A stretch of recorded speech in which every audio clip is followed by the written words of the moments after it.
আজকে আমাদের first class. আমাদের আহ, মূল উদ্দেশ্য আসলে সবার কমনলি যেটা থাকে যে না আমরা ল্যান্ড সম্পর্কে জানবো। ল্যান্ড সম্পর্কে জানা বলতে কি আপনারা বাজারে তো অনেক বই পাবেন, কোনো বইয়ে দেখবেন যে জমি জমার বিষয়ে লেখা থাকে, কোনো বইয়ে ওয়ারিশনের বিষয়ে লেখা থাকে, কোনো বইয়ে আপনার আহ, আহ, ভূমির পরিমাপ লেখা থাকে, কোনো বইয়ে আপনার উইল ওয়াসিয়তের উপরে, কোনোটা ওয়াকফের উপরে। তো বিভিন্ন ধরনের আহ, ইয়ের উপরেই কিন্তু বই লেখা থাকে, কিন্তু এমন একটা জায়গা পাওয়া যায় না বা এমন একটা প্ল্যাটফর্ম পাওয়া যায় না যেখান থেকে আমি কমপ্লিট ভেটিংটা শিখে বের হব এবং আমি এইখান থেকে বের হওয়ার পরে আমি যেন একটা ল্যান্ড ডকুমেন্ট দেখলে ভেটিং করতে পারি, সেইটার উপরে একটা আইনগত মতামত দিতে পারি। এই ধরনের জায়গাটা খুব কম থাকে। তো আমি কি, আমার কথা কি ক্লিয়ার শুনতে পাচ্ছেন? একজন একটু লিখবেন। তো সেই জায়গা থেকে আমাদের মূলত ট্রেনিংটা চালু করা। এখানে আমরা একটা ফোরামে বা একটা জায়গা থেকে আপনাদেরকে যেন ল্যান্ড ডকুমেন্টের উপরে ওভারঅল টোটাল বিষয়টার উপরে একটা থ্যাংক ইউ, টোটাল বিষয়টার উপরে যেন আপনাদেরকে একটা ধারণা দিতে পারি। তো তাইলে আপনাকে ল্যান্ডের যদি ডকুমেন্টেশন ভেটিং করতে হয় তাহলে আপনাদেরকে কি করতে হবে? আপনাদেরকে প্রথমেই দলিল নিয়ে বসে পড়তে হবে, দলিলের সাথে খতিয়ান মিলাতে হবে, নামজারি মিলাতে হবে। তাহলে আপনার গুড রাইট হয়ে গেল, ঠিক কি না? বিষয়টা কিন্তু এমন না। একটা ল্যান্ডের সাথে শত শত হাজার হাজার আইনের ধারা জড়িত, অসংখ্য ধারা জড়িত। এই জিনিসগুলি আপনাকে জানতে হবে। হ্যাঁ, ধরেন একটা হিন্দু বিধবা তার সম্পত্তি সে ট্রান্সফার করবে, কিভাবে ট্রান্সফার করবে? দাদা বাবার আগে, দাদার আগে যদি বাবা মারা যায় তাহলে কি হবে? এটা আপনাকে জানা থাকতে হবে। হ্যাঁ, তারপরে আপনার কি বলে, উইলের সিস্টেম কি, ওয়াকফ সিস্টেম কি, ওয়াসিয়তের সিস্টেম কি, এগুলি জানা থাকতে হবে। দেন না আপনি জমির চেইন অফ ওনারশিপ মিলাবেন। শুধুমাত্র দাগ খতিয়ান মিলে গেল, চেইন অফ ওনারশিপ মিলে গেল, খতিয়ানের সাথে দলিলের বর্ণনা মিলে গেল, তাহলেই কিন্তু গুড রাইট হলো না। তাহলে কয়েকটা জিনিস আপনাদের মাথায় রাখতে হবে একটা ল্যান্ড ডকুমেন্টেশন ভেটিং করতে হলে। এটা হচ্ছে, এক নাম্বার হচ্ছে ল, আইনগুলা। আমরা নেসেসারি যে আইনগুলি আছে মোটামুটি আপনাদের জানা উচিত বেসিক লেভেলে কাজ শুরু করার জন্য। এই আইনগুলি সম্পর্কে আপনাদেরকে ধারণা দিব, এইগুলি দিয়ে আপনারা কাজ শুরু করতে পারবেন। পরবর্তীতে আপনাদের এই ব্রেনের ইয়েটা কিন্তু ওপেন হয়ে যাবে, আপনারা আরো আইনগুলি জানার চেষ্টা করবেন। কিন্তু আইন ছাড়া, আইন জানা ছাড়া কোনোভাবেই ল্যান্ড ডকুমেন্টেশন যদি আপনি ভেটিং করেন সেটা সঠিক ভেটিং হবে না। তো এই আইনগুলি আপনাদেরকে জানতে হবে। এরপরে হচ্ছে গিয়ে আমরা যাব হচ্ছে যে দলিলের পরিচিতিতে, দলিলের ভিতরে খুঁটিনাটি কি থাকে না থাকে এগুলি সব আমরা দেখব, সবকিছু জানবো। জানার পরে আমাদেরকে ল্যান্ড সার্ভেতে যেতে হবে, ল্যান্ড সার্ভের সব খুঁটিনাটি আমাদেরকে জানতে হবে। এর মধ্যে জমির ইতিহাস সম্পর্কে জানবো, ফরায়েজ সম্পর্কে জানবো। আপনারা যারা আমাদের ওয়েবিনারটা করেছেন সেখানে কিন্তু আমি একটা ওভারঅল ভিউ দিয়ে গেছি কি কি সাবজেক্ট টাচ করব। তো ল্যান্ড ডিড, তারপরে খতিয়ান, এইগুলি যখন মিলে একেবারে আপনার আহ, একাকার হবে, সবকিছু একটা রোতে থাকবে, আইনের সাথে সামঞ্জস্যপূর্ণ হবে, কোনো বেআইনি ট্রানজাকশন না হবে, তখন আমরা বলতে পারি যে this property has acquired good right title and interest over the schedule property. এই জন্য আমরা প্রাথমিক স্টেজে আজকে আমরা মূলত আমাদের প্রথম ক্লাসটা হবে আইনের উপরে। আইন নিয়ে আমরা জানবো যে আসলে কি কি আইনগুলি আমাদের জানা থাকা দরকার।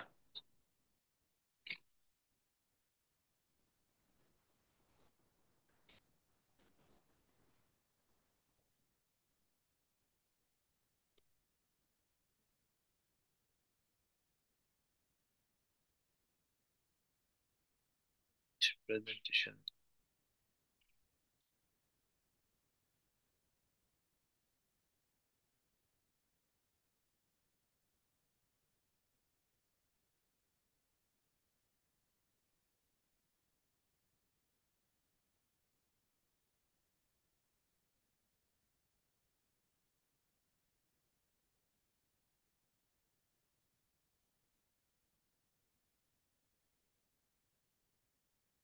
আমরা আমাদের ওয়েবিনারটাতে জেনেছি যে আসলে প্রপার্টি বলতে কি বোঝায়।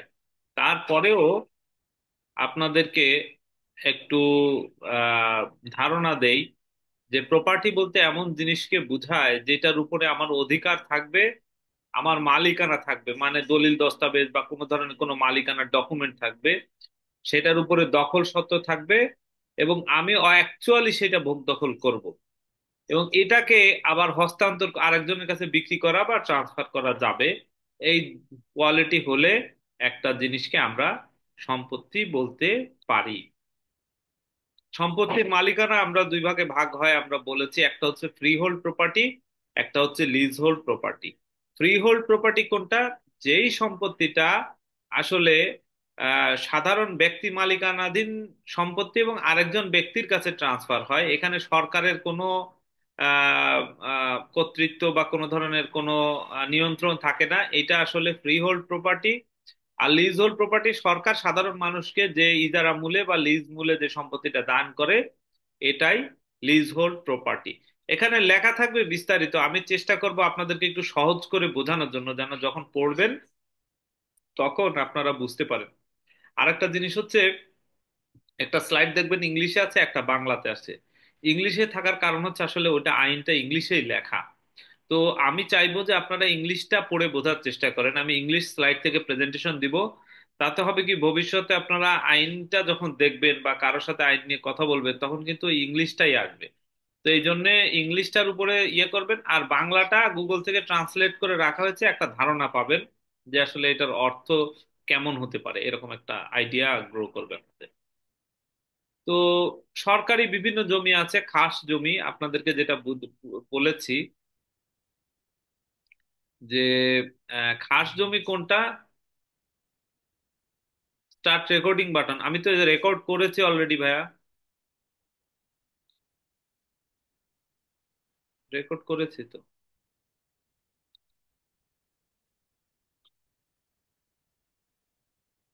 রেকর্ডিং অন আছে, ও থ্যাংক ইউ। রেকর্ড অলরেডি করেছি। আহ, তো খাস জমিটা হচ্ছে গভর্নমেন্টের নিজস্ব যে জমিটা, এটা খাস জমি, এটা 1 নাম্বার খতিয়ানে থাকে। গভর্নমেন্ট বিভিন্ন সময় মানুষকে এই সম্পত্তিটা বরাদ্দ দিয়ে থাকে। আর অ্যাবান্ডন প্রপার্টি আর ভেস্টেড প্রপার্টি কি জিনিস? ভেস্টেড প্রপার্টি আপনাদেরকে বলেছি যে 6/9/1965 সালে, এখন দেখেন দেশটা কিন্তু দুইটা ভাগে ভাগ হয়ে গেছে, একটা হচ্ছে গিয়ে আওয়ামী লীগ পন্থী, একটা হচ্ছে গিয়ে আওয়ামী লীগ বিরোধী। তেমনি ভাবে কিছুদিন আগেও কিন্তু একটা দুইটা ভাগ ছিল, সেটা কি? একদল বলতো যে আমরা স্বাধীনতা পক্ষের শক্তি, একদল বিপক্ষের শক্তি। তো তেমনি ভাবে আবার এখনো কিছু এই সাম্প্রদায়িক ইস্যু দেখছেন। এই ঘটনাগুলি আসলে আমাদের এই ইন্ডিয়ান সাবকন্টিনেন্টে কন্টিনিউয়াসলি ঘটে গেছে ইতিপূর্বে, ইতিহাস থেকে। আপনারা যদি ইতিহাসগুলি জানেন, আমাদের ইতিহাসটা এরকমই। আমরা সবসময় দ্বিধা বিভক্ত থাকি, আমাদের এই জাতিটা কোনো কিছুতেই একমত না। তো ঠিক তেমনি আমাদের এই দেশগুলা যে ব্রিটিশ আমল থেকে যখন মুক্ত হলো তখন ধর্মের ভিত্তিতে আসলে ভাগ হয়েছে। ধর্মের ভিত্তিতে ভাগ হওয়ার কারণেই কিন্তু আজকে আমাদের এত রেষারেষি, এত যন্ত্রণা। কারণ দেশ কখনো আসলে ধর্মের ভিত্তিতে ভাগ হতে পারে না, দেশ ভাগ হবে জিওগ্রাফিক্যাল কন্ডিশনের উপরে, জাতিসত্তার উপরে। কিন্তু ধর্মের উপরে ভিত্তি করে দেশ ভাগ হলে যেটা হয়, ওই দেশে যে অন্য ধর্মের লোকেরা থাকে তারা একটু বিদ্বেষের শিকার হয়, এটা তো আপনারা দেখতেই পাচ্ছেন। আহ, সেটা ইন্ডিয়াতে হয়, পাকিস্তানে হয়, বাংলাদেশে হলেও হয়, আবার না হলেও হওয়ানো হয়। অনেক ঝামেলা। তো এই ধরনের ঘটনা আমাদের ব্রিটিশ আমল থেকে চলে এসেছে। তারই ধারাবাহিকতায় 6/9/1965 সালে, তখন আমরা পাকিস্তান দেশ। তো পাকিস্তানের আহ, যে সরকার, ওই সরকারের বশ্যতা যে হিন্দুরা স্বীকার করেনি, বা যেই হিন্দুরা পাকিস্তান সরকারের বিরুদ্ধে গেছে, তাদেরকে তাদের সম্পত্তি বাজেয়াপ্ত করে তাদেরকে এনিমি অফ দ্য স্টেট ঘোষণা করে তাদের সমস্ত সম্পত্তি সরকারের অনুকূলে ন্যস্ত করে দেওয়া হয়।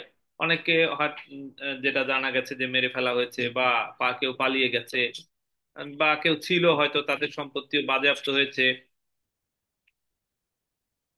এরকম অনেক ঘটনা ঘটেছে। তো ঠিক তেমনি এই সম্পত্তিটা ওই সময়ে এনিমি প্রপার্টি নামে পরিচিত ছিল। পরে আমাদের মহান মুক্তিযুদ্ধের সময় 1971 সালে স্বাধীনতার পরে, তারপরে তো আর হিন্দুরা আমাদের কোনো এনিমি থাকলো না। তো যার কারণে তখন কিন্তু এটাকে ভেস্টেড প্রপার্টি নাম দেওয়া হলো। ভেস্টেড মানে অর্পিত, কার কাছে অর্পণ করা হলো? আর ডিসি সাহেব, ডেপুটি কালেক্টর বা যে যেভাবেই বলি আমরা, ডিসি অফিসের কাছে ন্যস্ত করা হলো।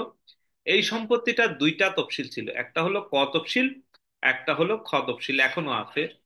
তো ক তফসিল যেটা, এটা ফুল বিপি, এটা গভর্নমেন্টের অনুকূলেই ন্যস্ত। এইখানে মালিকানা আসলে কেউ দাবি করতে পারবে না। এই সম্পত্তির মালিকানা দাবি করতে হলে আদালতে মামলা করে মালিকানা এস্টাবলিশ করে তারপরে নামজারি করে নিজের নামে দেন মালিকানা এস্টাবলিশ করতে হবে। কিন্তু খ তফসিল যেটা, এটাকে গভর্নমেন্ট অবমুক্ত করে দিয়েছে। এটা এমন ভাবে অবমুক্ত করেছে যে কোনো সময় এটা তফসিলভুক্ত ছিল না, এভাবে বলা আছে। তো খ তফসিল, আপনার যদি কারোর সম্পত্তি থাকে, সে যদি ট্রান্সফার করে, তার কাগজপত্র যদি ওকে থাকে, অন্যান্য ডকুমেন্টের সাথে সিএসএস আর এস থেকে চেইন অফ ওনারশিপ সঠিক থাকে, খ তফসিলের সম্পত্তি কেনা যাবে, মর্টগেজ নেওয়া যাবে, কোথাও কোনো সমস্যা নাই। কিন্তু ক তফসিলের সম্পত্তি আসলে কোনোভাবেই নেওয়ার সুযোগ নাই, আনটিল অ্যান্ড আনলেস এটা আদালত থেকে রায় নিয়ে নিজের নামে সত্য ঘোষণা করানো হয়, ততক্ষণ পর্যন্ত এটা আসলে সরকারের অনুকূলেই ন্যস্ত থাকবে। আর অ্যাবান্ডন প্রপার্টি কি, আমরা সবাই জানি যে আমাদের মহান মুক্তিযুদ্ধের সময় অসংখ্য লোক মারা গেছে। এটা যেটা বলা হয়ে থাকে যে 30 লক্ষ শহীদ। 30 লক্ষ শহীদই যদি হয়, তাহলে সেই অনেক মানুষকে পরিবার সহ হত্যা করা হয়েছে। অনেকে ইন্ডিয়াতে পালিয়ে চলে গেছে, পার্শ্ববর্তী বিভিন্ন দেশে। তো তাদের যেই সম্পত্তিগুলি ফেলে চলে গিয়েছিল, এই সম্পত্তিগুলিকে আসলে অ্যাবান্ডন সম্পত্তি বা পরিত্যক্ত সম্পত্তি বলা হচ্ছে। এটাও সরকারের অনুকূলে ন্যস্ত, এটা সরকারের কাছেই থাকে। তো এই লিস্টের কোনো প্রপার্টি থাকলেও এটা ডিলিস্টেড হয়েছে কিনা বা ওই লিস্টে থাকলে সেটা নেওয়া যাবে না। আর যদি লিস্টে থেকে কেউ যদি আবার কোনোভাবে নিয়ে আসতে পারে বা তার যদি বৈধ কাগজপত্র থাকে, এটা যাচাই বাছাই করে নিতে হবে। নর্মালি অ্যাবান্ডন প্রপার্টি সরকারের অনুকূলেই ন্যস্ত থাকে।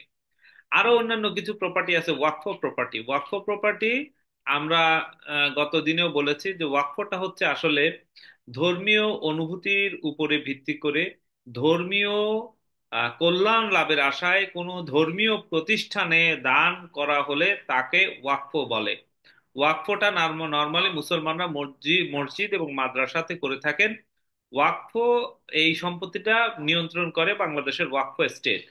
এখন এই ওয়াকফ সম্পত্তিটা আপনার আহ, চাইলে একজন মুতোয়াল্লি থাকে, এই মুতোয়াল্লি ওয়াকফ সম্পত্তিটা দেখাশোনা করে। এবং এই ওয়াকফ সম্পত্তি যদি ট্রান্সফার করতে হয়, তাহলে অবশ্যই ওয়াকফ স্টেটের পারমিশন নিয়ে ট্রান্সফার করতে হবে। Without prior permission from Waqf state এই সম্পত্তি কোনোভাবেই ট্রান্সফার করা যাবে না। সেক্ষেত্রে ওয়াকফ স্টেট দুইটা চিঠি লেখে, একটা লেখে সাব রেজিস্ট্রারকে, একটা লেখে হচ্ছে গিয়ে আপনার এডিসি রেভিনিউকে। ওয়াকফ এস্টেটের সম্পত্তি কিভাবে বিক্রি হয়? ওয়াকফ এস্টেটের সম্পত্তি মোতোয়াল্লি বা মসজিদ কমিটি তারা সিদ্ধান্ত নেয় যে এই সম্পত্তিটা আমরা মসজিদের কল্যাণার্থে, ধরেন মসজিদ 2 তলা হবে, পাশে একটা ফাঁকা জমি পড়ে আছে, এই জমিটা বিক্রি করে আমরা মসজিদ 2 তলা করব, আমাদের মুসল্লিতে কাভার মানে কুলাচ্ছে না। তো ওরা ওই সম্পত্তিটা তখন বিক্রি করতে গেলে ওয়াকফ এস্টেটে আবেদন করবে। আবেদন করার জন্য মসজিদ কমিটি একটা রেজুলেশন করবে এবং মোতোয়াল্লি এই কে বিক্রি করার জন্য পারমিশন দিবে। মোতোয়াল্লি ওয়াকফ এস্টেটে আবেদন করবে। ওয়াকফ এস্টেট সেই আবেদন বিবেচনা করে যদি মনে করে যে না, এদেরকে বিক্রি করতে দেওয়া যায়, সেক্ষেত্রে ওরা বিক্রি করার পারমিশন ইস্যু করবে। এবং এই পারমিশনের উপরে ভিত্তি করে এরা দুইটা চিঠি লিখবে ওয়াকফ স্টেট, একটা লিখবে সাব রেজিস্ট্রারের কাছে, একটা লিখবে এডিসি রেভিনিউ এর কাছে। হ্যাঁ, তো এখন সাব রেজিস্ট্রারেরটা দেখে সাব রেজিস্ট্রার দলিল রেজিস্ট্রি করবে এবং এডিসি রেভিনিউ এটা এই অনুযায়ী নামজারি করবে। এটা হলো প্রপার প্রসিডিউর। কিন্তু অনেক সময় দেখা যায় যে অনেক সম্পত্তি ওয়াকফ এস্টেটের অধীনে থাকে না। ওয়াকফ এস্টেটের অধীনে না থাকার কারণে এটা আহ, আহ, অন্যান্য দলিল মূলে মসজিদে দান করে, কেউ দানপত্র দলিল মূলে করে। আমি এমন দলিল পেয়েছি যার নাম হচ্ছে নিরূপণ দলিল। তো নিরূপণ দলিল মূলে আপনার মসজিদে দান করলো। তো সেক্ষেত্রে এটা যদি ওয়াকফ এস্টেটের তালিকাভুক্ত না হয়, সেক্ষেত্রে কি হবে? সেক্ষেত্রে আসলে আমার মতে সেফ সাইডে থাকাটাই ভালো। যেহেতু ওয়াকফ ডেফিনেশন হচ্ছে ধর্মীয় প্রতিষ্ঠানে দান করা, তো ধর্মীয় প্রতিষ্ঠানের সম্পত্তিটা ওয়াকফ এস্টেটে থাকলো। আর যদি তা না থাকে, তারা যদি মোতোয়াল্লিরা সিদ্ধান্ত নিয়ে বিক্রি করে দেয়, সেক্ষেত্রে এই জিনিসটা মর্টগেজ না নেওয়াটাই ভালো, না কেনাটাই ভালো। কারণ ভবিষ্যতে এই আইনের ব্যত্যয় হওয়ার কারণে আপনার মানে আহ, কি বলে, এই ধরনের বিপদে পড়ার একটা সম্ভাবনা আছে। যেহেতু ওয়াকফ এস্টেট মাধ্যমে এই কাজটা করতে বলা হয়েছে, সো ওয়াকফ এস্টেটের সম্পত্তি আপনাদের কাছে আসলে চাইলে, যে মোতোয়াল্লি কমিটি সিদ্ধান্ত নিয়েছে, মসজিদ বিক্রি করে দিয়েছে মসজিদ কমিটির সিদ্ধান্তে, তাহলে সমস্যা কি? সাব রেজিস্ট্রার রেজিস্ট্রি করেছে, এসি ল্যান্ড নামজারি করেছে, আপনারা কেন নেবেন না? আসলে এটা সেফ সাইডে থাকার জন্যই নেওয়া যাবে না। তাহলে কেউ যদি বিক্রি করে থাকে, সেইটা আবার সে ওয়াকফ এস্টেটের কাছ থেকে সত্যায়িত করে আনুক যে এই বিক্রি করেছে, এতে আমাদের কোনো দাবি দাওয়া নাই বা কোনো ধরনের কোনো আপত্তি নাই। এটা সেফ সাইডে থাকা যায়। কিন্তু কেউ যদি বিক্রি করে, কেউ কেনে, তো সেইটাও যে সরাসরি আইনে অবৈধ বলবো, যেহেতু ওয়াকফ এস্টেটের ইয়েতে নাই, শিডিউলে নাই, আইনে সরাসরি যে অবৈধ বলবো সেটাও হয়তো বলবো না। কিন্তু সেফ সাইডে থাকার জন্য এই ধরনের সম্পত্তি না কেনাই ভালো, বা মর্টগেজ না নেওয়াই ভালো, ভবিষ্যতে ঝামেলা হওয়ার সম্ভাবনা আছে। দেবোত্তরটা আসলে হিন্দু ধর্মাবলম্বীরা তাদের যে ধর্মীয় প্রতিষ্ঠান, বিশেষ করে মন্দিরে দান করে, এটাকে দেবোত্তর বলে। এই দেবোত্তরটা মন্দির কমিটি ওনারা সিদ্ধান্ত নেয়। এই বিষয়ে বিস্তারিত আসলে আইনে ওরকম কিছু নতুন ইয়ে করা ইয়ে নাই। এরপরে আসেন সম্পত্তি। আমরা দুই রকম বলেছি, মুভেবল প্রপার্টি, মুভেবল প্রপার্টি। এটা যেটা আপনার মুভ করা যায় না, অর্থাৎ ল্যান্ড, আপনার বিল্ডিং, ফ্ল্যাট, দোকান, তারপরে আপনার কি বলে এটারে, গোডাউন, ফ্যাক্টরি, এগুলি সবই আসলে ইমুভেবল প্রপার্টি। আর মুভেবল প্রপার্টি হচ্ছে যেটাকে ধাক্কা দিয়ে সরানো যায়, গাড়ি, চেয়ার, টেবিল, ফার্নিচার। হ্যাঁ, আরো কিছু ডেফিনেশন আছে, সেটা আমরা আইনে গিয়ে, আইনের পার্টে আইনে কি বলছে মুভেবল ইমুভেবল, সেটা আমরা আইনের পার্টে গিয়ে দেখাবো। আমরা এটাও বলেছি আমাদের ওয়েবিনারে, এই জন্য আমরা এগুলা একটু শর্টে বলছি, যে ক্রয় বিক্রয় সূত্রে এইটার আইন আছে। বিক্রয় সূত্রে সম্পত্তি হস্তান্তর করা হয়, একজন ব্যক্তি আরেকজন ব্যক্তির কাছে বিক্রি করে, সেটার কি আইন একটু পরেই আমরা জানবো। সাক্কাবলা দলিল মূলে যেটা বিক্রি হয় সেটা বিক্রির আইন। আর হেবা বা দান সূত্রে, হেবা দান সূত্রে আসলে যেটা একজন ব্যক্তি আরেকজন ব্যক্তিকে দান করে দেয়, সেটা দান সূত্রে হয়। এটা মুসলমানদের মধ্যে হেবা বলে, মুসলমানদের বাইরে বা রক্তের সম্পর্কের বাইরে এটাকে আসলে দানপত্র বলা হয় বা দান দলিল বলা হয়। হেবা দুই রকম হয়, হেবা বিল আওয়াজ আর হেবা ঘোষণাপত্র। হেবা বিল আওয়াজ অ্যাজ গুড অ্যাজ সেল। হেবা ঘোষণাপত্রটা আসলে আহ উম, কোনো কিছুর বিনিময় হয় না, নর্মালি ভালোবাসা বা কোনো অ্যাফেকশনের উপরে দান করা হয়। এটা সাব রেজিস্ট্রি অফিসে রেজিস্ট্রি করতে হয়। আর দানপত্র হচ্ছে রক্তের সম্পর্কের বাইরে গিয়ে যদি আপনি কাউকে কিছু দেন, সেটা দানপত্র। তো এটাও রেজিস্টার্ড হতে হবে। আনরেজিস্টার্ড কোনো ডকুমেন্টে কোনো ধরনের কোনো দানপত্র বা কোনো ধরনের কোনো ল্যান্ড রিলেটেড দলিল হবে না, এক্সেপ্ট ট্রাইপার্টাইট এগ্রিমেন্ট, ওটা বলবো পরে। তো এই দানপত্র দলিল বাতিল করানো যায় কিনা, দানপত্র দলিল আসলে নর্মালি বাতিল করানোর সুযোগ নাই। কেউ যিনি দান করেছেন উনি মামলা করে এটা বাতিল করাতে পারেন, তবে শর্ত হচ্ছে ওই সম্পত্তি ব্যতীত ওনার অন্য কোনো সম্পত্তি থাকতে পারবে না। ওই সম্পত্তি না পেলে ওনার বিরাট সমস্যা হয়ে যাবে, উনি বিপদে পড়ে যাবেন। সবকিছুর উপরে ভিত্তি করে উনি মামলা করবেন, আদালত যদি সন্তুষ্ট হয়ে ওই দলিলটা ক্যান্সেল করে, তাহলে বাতিল হবে। তো বাতিল হওয়ার নজির এই পর্যন্ত খুব একটা নাই, মামলা করেছে অনেকেই, কিন্তু এটা বাতিল করার আসলে নজির নাই।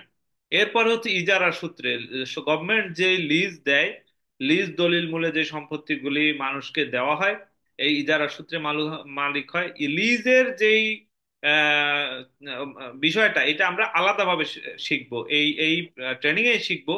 কিন্তু আমরা এখন নর্মালি পার্সোনাল ল্যান্ডের উপরে প্রথমে শিখবো, পুরাটা ভেটিং করা শিখবো, দেন লিজের উপরে আবার আলাদা করে শিখবো, লিজ পুরাটা ভেটিং করা শিখবো, দুইটা পার্টে শিখবো।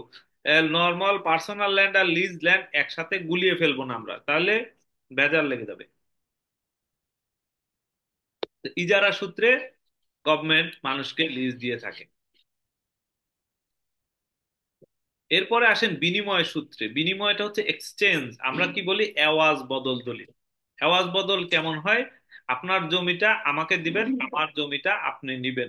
এটা কেন না, এটা ধরেন আপনার অবস্থানগত সুবিধার কারণে অনেক সময় নেওয়া হয়, যে ওই জায়গার জমিটা আমার হলে ভালো হয়, এই জায়গার জমিটা আপনাকে দিলে আপনার সুবিধা হয়, এইভাবে এওয়াজ বদল দলিল করা যায়। তবে শর্ত হচ্ছে গিয়ে এর আপনার ভ্যালু হয় সেম হবে, তা নাহলে যার ভ্যালু কম জমির, সে ও যার জমির ভ্যালু বেশি, সেই বেশি জমির ভ্যালু ওয়ালাকে বাকি টাকাটা ফেরত দিবে। ধরেন আমার একটা জমি দাম হলো 10 লাখ টাকা, আর আমি আরেকজনের জমি নিলাম 15 লাখ টাকা।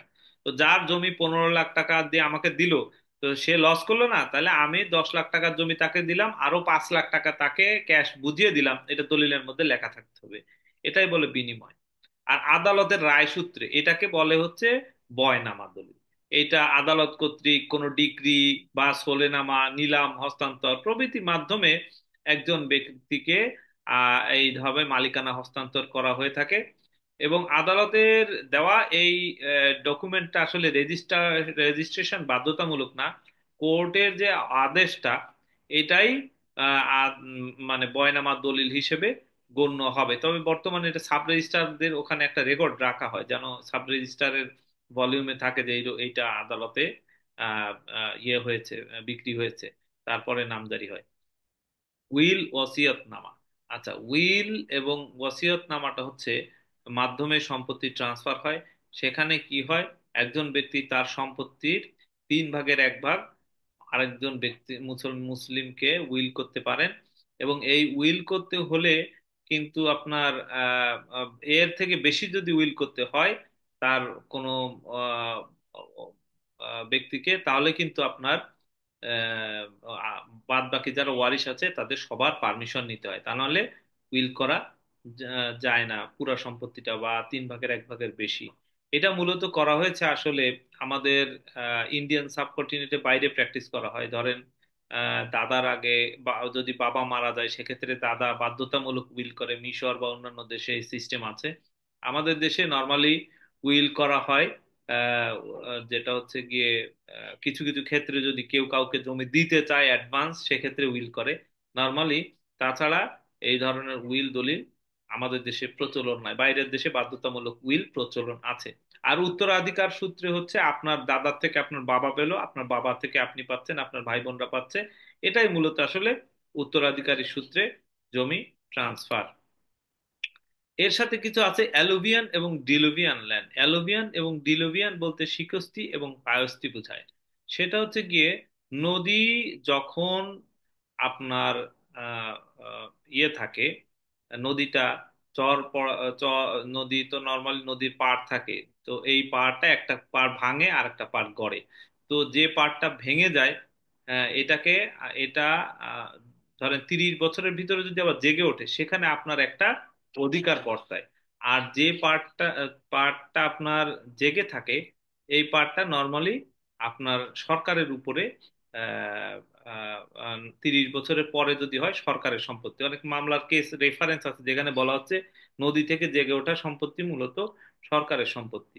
এখানে দেখেন, এটাকে বলা হচ্ছে শিকস্তি এবং পায়স্তি। শিকস্তিকে বলা হচ্ছে কি ডিলুভিয়ান ল্যান্ড, যে কোনো ভূমি ভূমি ভেঙে নদী বা সাগরের গর্ভে বিলীন হয়ে গেলে এটাকে শিকস্তি বলে। তাহলে নদী যখন ভেঙে নদীর গর্ভের জমি বা সাগরের গর্ভে চলে যাচ্ছে, তখন সেটাকে আমরা বলছি ডিলুভিয়ান বা শিকস্তি। আর পায়স্তি কি, যখন এটা জেগে উঠছে কোনো একটা জায়গায়, এটাকে পায়স্তি বলা হচ্ছে। এটা state acquisition and tenancy act 1950-এর 86 ধারায় এই বিষয়ে কিন্তু আলাপ করা হয়েছে। তো উপধারা 1-এ বলেছে যে যদি কোনো হোল্ডিং এর ভূমি এরূপ ভূমির কোনো অংশ শিকস্তি মূলে, হ্যাঁ, লস্ট হয়, ইহার প্রজা কর্তৃক রেভিনিউ অফিসারকে দরখাস্ত মূলে অথবা নির্ধারিত ফর্মে অবগত করা হলে সরকার এই উদ্দেশ্যে প্রবিধি রুল অনুযায়ী হোল্ডিং এর খাজনা, ভূমির উন্নয়ন কর এরূপ পরিমাণ যা ন্যায় সম্পন্ন মনে হবে সেরূপ পরিমাণ মওকুফ করবে। যদি ইয়ে হয়ে যায় তাহলে সরকারকে জানিয়ে রাখতে হবে ভেঙে গেলে। হ্যাঁ, তাতে একটা সুবিধা আছে যে এই যে 30 বছরের মধ্যে যদি এটা পুনর্জাগরিত হয়, তাহলে কিন্তু আপনি বা আপনার অধিকার সত্ত্বে যদি কেউ থাকে সাকসেসর ইন ইন্টারেস্ট, তারা কিন্তু এই সম্পত্তিটা ফেরত পেতে পারে। তো এইখানে এই অ্যালুভিয়ান এবং ডিলুভিয়ানটা মানে বেসিক্যালি আসলে মূলত এই নদী ভাঙার উপরে, এটা আপনাদের জানা থাকতে হবে। কারণ আপনার নদীর পাড়ে থাকলো কিন্তু 30 বছর পর জেগে উঠলো, তখন আপনি বললেন যে না এটা আমার সম্পত্তি, ওইভাবে হবে না। এরপরে লিজ ল্যান্ড, আপনাদেরকে বললাম গভর্নমেন্ট যেটা লিজ আকারে দেয় এটা লিজ ল্যান্ড। নবাবী এস্টেট, নবাবদের নিজস্ব কিছু ভূমি থাকে, এক্সেপ্ট তারা যে মানুষকে চাষাবাদের জন্য দেয়, এর বাইরেও নবাবের নিজস্ব কিছু ভূমি থাকে, গোশালা থাকে, ঘোড়াশাল থাকে, পিলখানা থাকতো। তারপরে তার আরো অনেক তার যারা কি বলে চাকর বাকর তাদের থাকার জায়গা, তার নিজস্ব বাগান, এরকম অনেক জমি থাকতো। এই নবাবদের নিজস্ব জমিটা আসলে নবাবী এস্টেট। কিছু কিছু নবাবী এস্টেট তারা সরকারের কাছে বিক্রি করে দিয়েছে, কিছু কিছু এখনো মানে নিরুদ্দেশ অবস্থায় আছে, মানুষ অবৈধভাবে ভোগ দখল করছে। ভাওয়াল এস্টেট, ভাওয়াল আসলে এটা, ভাওয়ালের যে রাজা ছিল এর গল্প তো আপনারা অনেকেই জানেন। গাজীপুরের যে আপনার ডিস্ট্রিক্ট রেকর্ড রুম বা কোর্ট বিল্ডিং, পুরাটাই কিন্তু এই ভাওয়াল এস্টেটের অন্তর্ভুক্ত জায়গা। আমি গিয়েছি, ডাক্তার আশুতোষের বাড়ি দেখে এসেছি। তা আসলে এই ভাওয়াল রাজা আসলে উনি একটা সময় ওনার দুরারোগ্য ব্যাধি হয়, চিকিৎসা করতে উনি ইয়েতে চলে যান, ইন্ডিয়াতে যান, ওখানে কলকাতায় আর কি। চিকিৎসা করানো অবস্থায় ভাওয়াল রাজার স্ত্রী নিয়ে যায়, ডাক্তার আশুতোষ বোধহয় নিয়ে যায়, দুইজন। তো এখন ওইখানে গিয়ে তাকে আসলে পরবর্তীতে মৃত ঘোষণা করা হয়, বা যে কোনো ভাবে উনি মিসিং হয়ে যান। ওরা দেশে আসে, দেশে এসে বলে আসলে উনি মারা গেছেন। এভাবেই চলতে থাকে, কিন্তু দীর্ঘ 20-25 বছর পরে এই ভাওয়াল রাজা আবার ফেরত আসে। তো তখন ফেরত আসার পরে কেউ আসলে তাকে বিশ্বাস করতে চাচ্ছিল না যে সে ভাওয়াল রাজা, বা তাকে তার জমিদারি বুঝিয়েও দিচ্ছিল না। তো পরবর্তীতে উনি আসলে একটা মামলা করেন, একটা বিখ্যাত মামলা, ভাওয়াল এস্টেট মামলা। মামলা করে উনি তার সম্পত্তি আবার ফেরত পান। তো এই ভাওয়াল এস্টেটের যে জমি গাজীপুরে আছে, অনেকেই বেদখল হয়ে গেছে, অনেকে অবৈধভাবে দখল করে খাচ্ছে। এটার অফিস আবার হচ্ছে আপনার আহ, দৈনিক বাংলার ওইখানে বিআইডব্লিউটি এর একটা বিল্ডিং, এটা বোধহয় পল্টন থানা হবে তার উপরে। তো ওইখানে আমি গিয়েছি, তো ওরা আমাকে যেটা ইনফর্ম করলো যে ওদের একটা তফসিল আছে, শিডিউল। এই শিডিউলের মধ্যে যে জমিটা আছে সেই জমিগুলি ওদের কাছে সংরক্ষিত আছে। আর সপুরা যে ভাওয়ালের এস্টেট ছিল এই তফসিল ওদের কাছে নাই। তো ওরা আমারে বলল যে কেউ যদি আমাদেরকে প্রমাণ করে দেয় যে এটা ভাওয়ালের সম্পত্তি, তখন আমরা মামলা করে সেটা উদ্ধার করি। কিন্তু অ্যাকচুয়ালি ভাওয়াল রাজার কতটুকু সম্পত্তি ছিল এরা কিন্তু সঠিকভাবে বলতে পারে না। তো যার কারণে গাজীপুরে বা ওই সব এলাকাতে দেখবেন যে সিএস আর এসএ খতিয়ান ছেঁড়া, আরএস থেকে মালিকানা আসে। তো যদি সিএস আর এসএ খতিয়ান ছেঁড়া থাকে, শুধুমাত্র আরএস মূলে মালিক, এখানে আপনারা সন্দেহ সহকারে কাগজটা দেখতে হবে। কারণ মালিকানা তো আপনার ওয়ারিশ মূলে বা দলিল মূলে আসবে। একটা জিনিস আপনাদেরকে মাথায় রাখতে হবে, মালিকানা কিন্তু দুই ভাবে আসে। একটা আসে হয় ওয়ারিশ মূলে আসে, না হয় দলিল মূলে আসে। এর বাইরে কিন্তু মালিকানা আসার কোনো সুযোগ নাই। খতিয়ান মূলে কেউ মালিক হয় না, হঠাৎ করে আপনি আপনার নামে রেকর্ড হয়ে গেল, আপনি জমির মালিক হয়ে যাবেন না। তো এই জন্য ওয়ারিশ মূলে যদি না আসে তাহলে আপনার দলিল মূলে আসতে হবে। কিন্তু যদি কোনো কিছুই না থাকে, শুধু আপনি আরএস থেকে মালিক, সেই জমি একটু কেয়ারফুলি দেখে শুনে তারপরে কিনতে হবে। কিন্তু আবার যদি এমন হয় যে না, এসে আরএস এসে সিএস এসে ছেঁড়া ঠিক আছে, কিন্তু ওই সময়কার দলিল আছে, দলিলের সাথে চেইন আছে, মিল আছে, সেই অনুযায়ী আরএস রেকর্ড হয়েছে, সেক্ষেত্রে আপনি জমি নিতে পারেন, সমস্যা নাই। কিন্তু শুধুমাত্র আরএস এ রেকর্ড করে ভাওয়াল এস্টেটের ওইখানকার সম্পত্তি খুব কেয়ারফুলি আপনাদেরকে ভেটিং করতে হবে। এরপর আছে ট্রাস্ট প্রপার্টি। ট্রাস্ট আসলে একটা দলিল বা একটা সিস্টেম। আমার একটা সম্পত্তি, আমি একজন ব্যক্তিকে ট্রাস্টি নিযুক্ত করব, সে আমার মনোনীত কিছু বেনিফিশিয়ারিকে ওই জমি বা ওই প্রপার্টি থেকে যে লাভ হবে সেই লাভ থেকে বেনিফিশিয়ারিকে বেনিফিটটা দেবে। এটা ট্রাস্ট প্রপার্টি। আমি যদি বুঝাই, ধরেন আমার একটা ছোট ভাই আছে, তো তাকে বললাম তুমি আমার একটা সম্পত্তি আছে, এই সম্পত্তিটা একটু দেখাশোনা করবা, ওইখান থেকে যে ইনকামটা হবে সেটা নিয়ে তোমার ভাবি বাচ্চাদের কাছে দিবা, আমি একটু বিদেশে যাচ্ছি 5-10 বছরের জন্য, এই সম্পত্তিটা তুমি দেখাশোনা করবা। তো সে ওইভাবে দেখাশোনা করলো, এই সম্পত্তি থেকে যে ইনকাম হলো, ইনকাম আমার ওয়াইফ বাচ্চার হাতে তুলে দিল, তারা তাদের মতো করে খরচ করলো, বা সে হয়তো তাদের জন্য খরচ করলো, একটা হিসাব রাখলো। এটা হলো ট্রাস্ট। আপনারা অনেকেই জানেন হামদর্দ এটা কিন্তু ওয়াকফ এবং এটা ট্রাস্টকৃত সম্পত্তি। এই এই সম্পত্তিগুলি কিন্তু আরো এরকম অনেক সম্পত্তি আছে, ট্রাস্টের সম্পত্তি ট্রাস্টিরা দেখাশোনা করে। ট্রাস্ট দলিলে বাংলাদেশি আইনের বহির্ভূত যদি কোনো কথা বলা না থাকে, তাহলে এই দলিলে যা লেখা থাকবে ওই অনুযায়ী সম্পত্তিটা দেখা, মানে সম্পত্তি চলবে বা সম্পত্তির মেইনটেনেন্স হবে। আচ্ছা, এরপরে আসেন আমরা একটা দলিলের বিভিন্ন ধরনের রূপটা আসলে বুঝি। আসলে দলিল কি? দলিল কিন্তু আসলে এক ধরনের চুক্তিনামা। চুক্তি মানে বিক্রয় চুক্তি হতে পারে, এওয়াজ বদল হতে পারে, তার চুক্তি হতে পারে, মূলত যে কোনো একটা চুক্তির লিখিত রূপ। আপনারা যখন গাড়ি বা মোটরসাইকেল বিক্রি করে দেখবেন যে গাড়ি বিক্রয়ের চুক্তিপত্র, মোটরসাইকেল বিক্রয়ের চুক্তিপত্র, তার মানে কি জমি বিক্রয়েরও একটা চুক্তিপত্র। কিন্তু আমরা যেটা কন্ট্রাক্ট ফর সেল বলি, এটা হলো বায়নানামা। বায়নানামা কিন্তু একটা, ওটার একটা চুক্তি, আলাদা জিনিস। তো তাইলে যে কোনো দলিলই হোক আসলে মূলত কিন্তু এটা একটা চুক্তিপত্র। আর এটা কোনো কিছুর বিনিময়ে আসলে সম্পাদিত হয়, একাধিক পক্ষ দ্বারা সম্পাদিত হয় এবং আইনগতভাবে স্বীকৃত। তো এখানে যদি সংজ্ঞাটা আমরা একটু পড়ি, যে যে লিখিত বিবরণ আইনগত সাক্ষ্য হিসেবে গ্রহণযোগ্য তাকে দলিল বলা হয়। তাহলে তাহলে আরেকটা বিষয় আমরা মানে জানলাম যে যে কোনো একটা এভিডেন্স, সেটা যদি লিখিত আকারে থাকে তাকে দলিল বলে। যেমন অনেক আলেম ওলামারা বলে না যে এই বিষয়ে আপনার কাছে কোনো দলিল আছে, তার মানে কি তার কাছে কি সাবকাবলা রেজিস্ট্রি দলিল থাকবে না, মানে এই বিষয়ে কোনো আপনার শরীয়তে কোনো রেফারেন্স আছে কিনা, লিখিত কোনো প্রমাণ আছে কিনা। লিখিত যে কোনো প্রমাণই ওয়ান কাইন্ড অফ দলিল। তবে রেজিস্ট্রেশন আইন অনুযায়ী জমির ক্রেতা এবং বিক্রেতা সম্পত্তি হস্তান্তর করার জন্য যে চুক্তি সম্পাদন বা রেজিস্ট্রেশন করেন সাধারণভাবে তাকে দলিল বলে। তাহলে আমরা জানবো যে আসলে জমি জমা রিলেটেড যে লিখিত চুক্তিপত্র থাকে, বেচা বিক্রি বা যে কোনো ধরনের বিষয়ে চুক্তিপত্র থাকে, এটাকেই দলিল বলা হয়। দলিল আসলে দুই রকমের হয়, টাইটেল ডিড, বায়া ডিড। এটা আবার আমরা বিস্তারিত পরে একেবারে হাতে কলমে জানবো। তো বর্তমানে বা সর্বশেষ মালিকের যে দলিল দলিল এটা টাইটেল ডিড, এবং এই বর্তমান মালিকের আগে যতগুলি মালিক ছিল তাদের যে দলিল এটাকে বলা হয় বায়া ডিড। তো বিভিন্ন ধরনের দলিল আছে, আমরা জানলাম, একটু আগেও পড়েছি যে সেল ডিড আছে, গিফট ডিড আছে, এক্সচেঞ্জ আছে, লিজ ডিড আছে, মর্টগেজ পাওয়ার। হ্যাঁ, তারপরে রেজিস্ট্রেশন অ্যাক্টের আলোকে আরো কিছু দলিল আছে, পার্টিশন ডিড আছে, বিভিন্ন কন্ট্রাক্ট দলিল আছে, রিডেমশন দলিল আছে, উইল আছে, ওয়াকফ আছে, দেবোত্তর আছে, ফারায়েজের কিছু সাকসেশন ডিড আছে, কোর্ট অর্ডার বয়নামা দলিল আছে। এই ধরনের আরো কিছু দলিল আছে। হ্যাঁ, রেকটিফিকেশন দলিল আছে, তারপরে নাদাবি দলিল আছে। হ্যাঁ, বাটোয়ারা, আপনার পার্টিশন তো বলেছি, তো এরকম আরো অনেক দলিল আছে। এই পার্টিশন ডিডটা কার্যকর হয়েছে 5 জুলাই 2005 থেকে।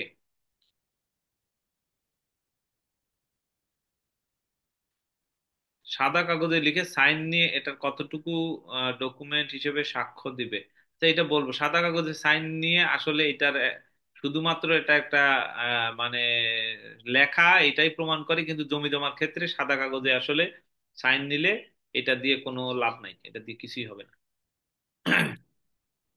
আচ্ছা, এখানে কিছু আইনের আহ, আহ, কিছু কয়েকটা ধারা এখানে বলা হয়েছে। আমরা মানে জাস্ট একটা ইয়ে দেওয়ার জন্য, ডেমো দেওয়ার জন্য এখানে দিয়েছি। ধারাগুলি বিস্তারিত আমরা পরে আবার আলাপ করবো। এখানে স্টে আপনার কি বলে, রেজিস্ট্রেশন আইনের কিছু কথা বলা হচ্ছে, ট্রান্সফার অফ প্রপার্টি অ্যাক্টের কিছু কথা বলা হচ্ছে। ডিটেইলে আমরা সামনের দিকে যাব। কয়েকটা আইনের কথা আমরা এখানে বলেছি, তবে আরো অনেক আইন এর সাথে জড়িত। এখন আমরা ওইগুলি একটা জাস্ট দেখানোর জন্য আপনাদের দিয়ে মানে দেওয়া হয়েছে। এখন আমরা ডিটেইলে এই আইনের বিষয়ে আলাপ করব। আমরা জানলাম যে প্রপার্টি দুই রকমের, যে মুভেবল আর রিমুভেবল। মুভেবল দেখেন, মুভেবল হচ্ছে এই যে মুভ করা যায়, এগুলি মুভেবল। আর ইমুভেবল হচ্ছে এই ধরনের। তো আমি বললাম যে যে কোনো জিনিস মাটির সাথে লেগে থাকে, সেটা আবার এই গাছের এখানে ক্রস দেওয়া কেন? হ্যাঁ, গাছ আসলে ইমুভেবলের মর্যাদা পাবে না। কেন পাবে না সেটা আইনে গিয়ে আমরা দেখব। ইমুভেবল প্রপার্টির ডেফিনেশনে বলা হচ্ছে কি, land, building, benefit two arise out of land and things attach to the আর্থ, মানে এই জমি, জমির উপরে ভবন এবং এই জমির ভিতর থেকে যেই ধরনের সুযোগ সুবিধা পাওয়া যাবে, এগুলো ইমুভেবলের আওতায় পড়বে। এবং থিংস অ্যাটাচ টু দ্য আর্থ, এবং পৃথিবীর সাথে পার্মানেন্টলি লাগা আছে সেই জিনিসগুলিও ইমুভেবল হবে। তো এই ডেফিনেশনের আলোকে গাছ তো আসলে ইমুভেবলের আওতায় পড়ে, তাইলে আবার কেন ক্রস দিয়ে রাখলাম পরে বলছি। তারপরে বলা হচ্ছে permanently fastened to anything attach to the earth, যে মানে পার্মানেন্টলি লাগানো, যেমন কাঠের দরজা জানালা এগুলি কিন্তু আসলে নর্মালি যখন দোকানে থাকে তখন মুভেবল, কিন্তু যখন এটা পার্মানেন্টলি বিল্ডিং এর সাথে লাগিয়ে দেওয়া হয় তখন কিন্তু এটা ইমুভেবলের স্ট্যাটাস পেয়ে যায়। হেরিডিটারি অ্যালাউন্স, এইখান থেকে ওয়ারিশ সূত্রে যে অধিকারটা হয়, আমার বাবার যে সম্পত্তি সেখান থেকে আমার একটা অধিকার বর্তাবে, এটাও এইটার আওতায় আসবে। Right two way light Ferris fisheries, এইখান থেকে যে আলো বাতাস পড়বে এখানের, এটা যদি আপনার পুকুর হয় বা নদী হয়, এর উপর দিয়ে চলাচল করা, এখান থেকে মাছ আহরণ করা, সবকিছুই আমার এই ইমুভেবল প্রপার্টি বা আমার সম্পত্তির মধ্যেই থাকবে, আমার একচ্ছত্র অধিকার থাকবে এটার উপরে। তবে তাহলে গাছপালা কি দোষ করলো? গাছপালার ক্ষেত্রে এক্সেপশনে এসে বলা হচ্ছে, এক্সেপশন অফ রিমুভ, এখানে বলা হচ্ছে স্ট্যান্ডিং টিম্বার, গ্রোয়িং ক্রপস, গ্রাস, ফ্রুটস আপন and juice in the tree, what ever in existence or to grow in future. এই গাছপালা, এই ফল, জুস, যাই হোক, এগুলো আসলে ইমুভেবলের মর্যাদা পাবে না। এবং আরেকটা জিনিস হচ্ছে machinery embedded in the in or attach to the earth. এখন আমরা একটু আগে পড়লাম যে যখন বিল্ডিং এর সাথে দরজা জানা লেগে যায় এটাকে আমরা ইমুভেবল বলছি, কিন্তু মেশিনারিজও তো নাট বোল্ট দিয়ে লাগানো থাকে, অনেক বড় বড় মেশিনারিজ। তো সেক্ষেত্রে সেগুলি কেন ইমুভেবল হবে না? কারণ আইনে তাকে ইমুভেবলের মর্যাদা দেওয়া হয়নি, যার কারণে সে ইমুভেবল হবে না। মেশিনারিজ গুলোকে ইমুভেবল মুভেবল হিসেবেই ধরতে হবে। তো যার কারণে মেশিনারিজের যে ডিটটা, এটা আসলে মূলত কিন্তু আপনার হাইপোথিকেশন হয়। আর ব্যাংকের ক্ষেত্রে এই ইয়ের দলিলটা, কি বলে আপনার, বিল্ডিং বা এগুলা মর্টগেজ হয়। মেশিনারিজের ক্ষেত্রে রেজিস্ট্রেশন বাধ্যতামূলক না, কিন্তু ল্যান্ড বিল্ডিং এগুলার ক্ষেত্রে রেজিস্ট্রেশন বাধ্যতামূলক। আর মুভেবল প্রপার্টি কি, ইমুভেবল যেগুলি না সেগুলা সবই মুভেবল প্রপার্টি, মানে যেগুলো মুভ করা যায় এটাই মুভেবল প্রপার্টি। এখন আসেন আমরা বিক্রির আইন কি আছে। এই আইনটা দেখেন, section 54 of the transfer of property act 1882। এখানে বলতেছে যে বিক্রিটা কি, বিক্রিটার ক্ষেত্রে বলা হচ্ছে যে বিক্রি হতে পারে এমন কারো কাছে আপনি কোনো কিছুর বিনিময়ে, মানে পেমেন্টের বিনিময়ে আপনি একটা সম্পত্তি হস্তান্তর করবেন। আমরা সম্পত্তি বলতে বুঝবো জমি এবং ফ্ল্যাট বা বিল্ডিং বা কনস্ট্রাক্টেড এরিয়া, জমি এবং স্থাপনা, এই দুইটাকেই আমরা মূলত আমাদের কল্পনার ভিতরে রাখবো। বাকিগুলাও সম্পত্তি, বাকিগুলাও আইনে কাভার করে, কিন্তু আমরা আসলে ওই দিকে মাথায় রাখবো না। আমরা মাথায় রাখবো যে জমি এবং স্থাপনা, স্থাপনার মধ্যে কি আছে, ফ্ল্যাট হতে পারে, দোকান হতে পারে, ফ্লোর স্পেস হতে পারে, ফ্যাক্টরি বিল্ডিং হতে পারে, হ্যাঁ, যে কোনো ধরনের স্থাপনা পুরা আস্ত বিল্ডিং সহকারে হতে পারে। এটা আপনি বিক্রি বলতে বোঝাচ্ছে একজনকে ট্রান্সফার করে দিচ্ছেন, হস্তান্তর করছেন কোনো পেমেন্টের বিনিময়ে। এখন এই পেমেন্টটা হতে পারে ফুললি পেইড হতে পারে, অথবা পার্টলি পেইড পার্টলি প্রমিসড হতে পারে। সেটা আবার কেমন? ফুললি পেইড মানে আমি বিক্রির সময় সম্পূর্ণ টাকা বুঝে পেয়ে বিক্রি করলাম। আবার অনেক সময় দেখবেন যে ডেভেলপার কোম্পানি আপনার নামে সাবকাবলা দলিল করে দিচ্ছে, কিন্তু আপনি কিন্তু তাকে কিস্তিতে কিস্তিতে পরিশোধ করছেন, এরকম হয়। আবার এমন হতে পারে যে আপনি আপনার এক বন্ধুকে বললেন যে ভাই এই জমিটা তুমি নিয়ে নাও, তুমি যখন পারো আমাকে টাকা দিও অল্প অল্প করে, তো তখন তার ছাপ কাবলা দলিল করে দিলেন, সে আপনাকে ধরেন 2 লাখ, 1 লাখ, 5 লাখ, 10 লাখ করে করে এক সময় টাকা দিয়ে এটা কমপ্লিট করে ফেললো। এইভাবেও বিক্রি হতে পারে আইন অনুযায়ী। কিন্তু নর্মালি সাব রেজিস্ট্রি অফিসে যখন রেজিস্ট্রি হয়, আমরা কিন্তু দলিলের মধ্যে লিখি যে সম্পূর্ণ টাকা বুঝে পেয়েই এটা আমি বিক্রি করে দিলাম। এখন আসেন বায়নানামার ক্ষেত্রে বলি, বায়নানামাটা কি হবে? বায়নানামাটাকে আইনে বলছে অবশ্যই রেজিস্টার্ড হতে হবে।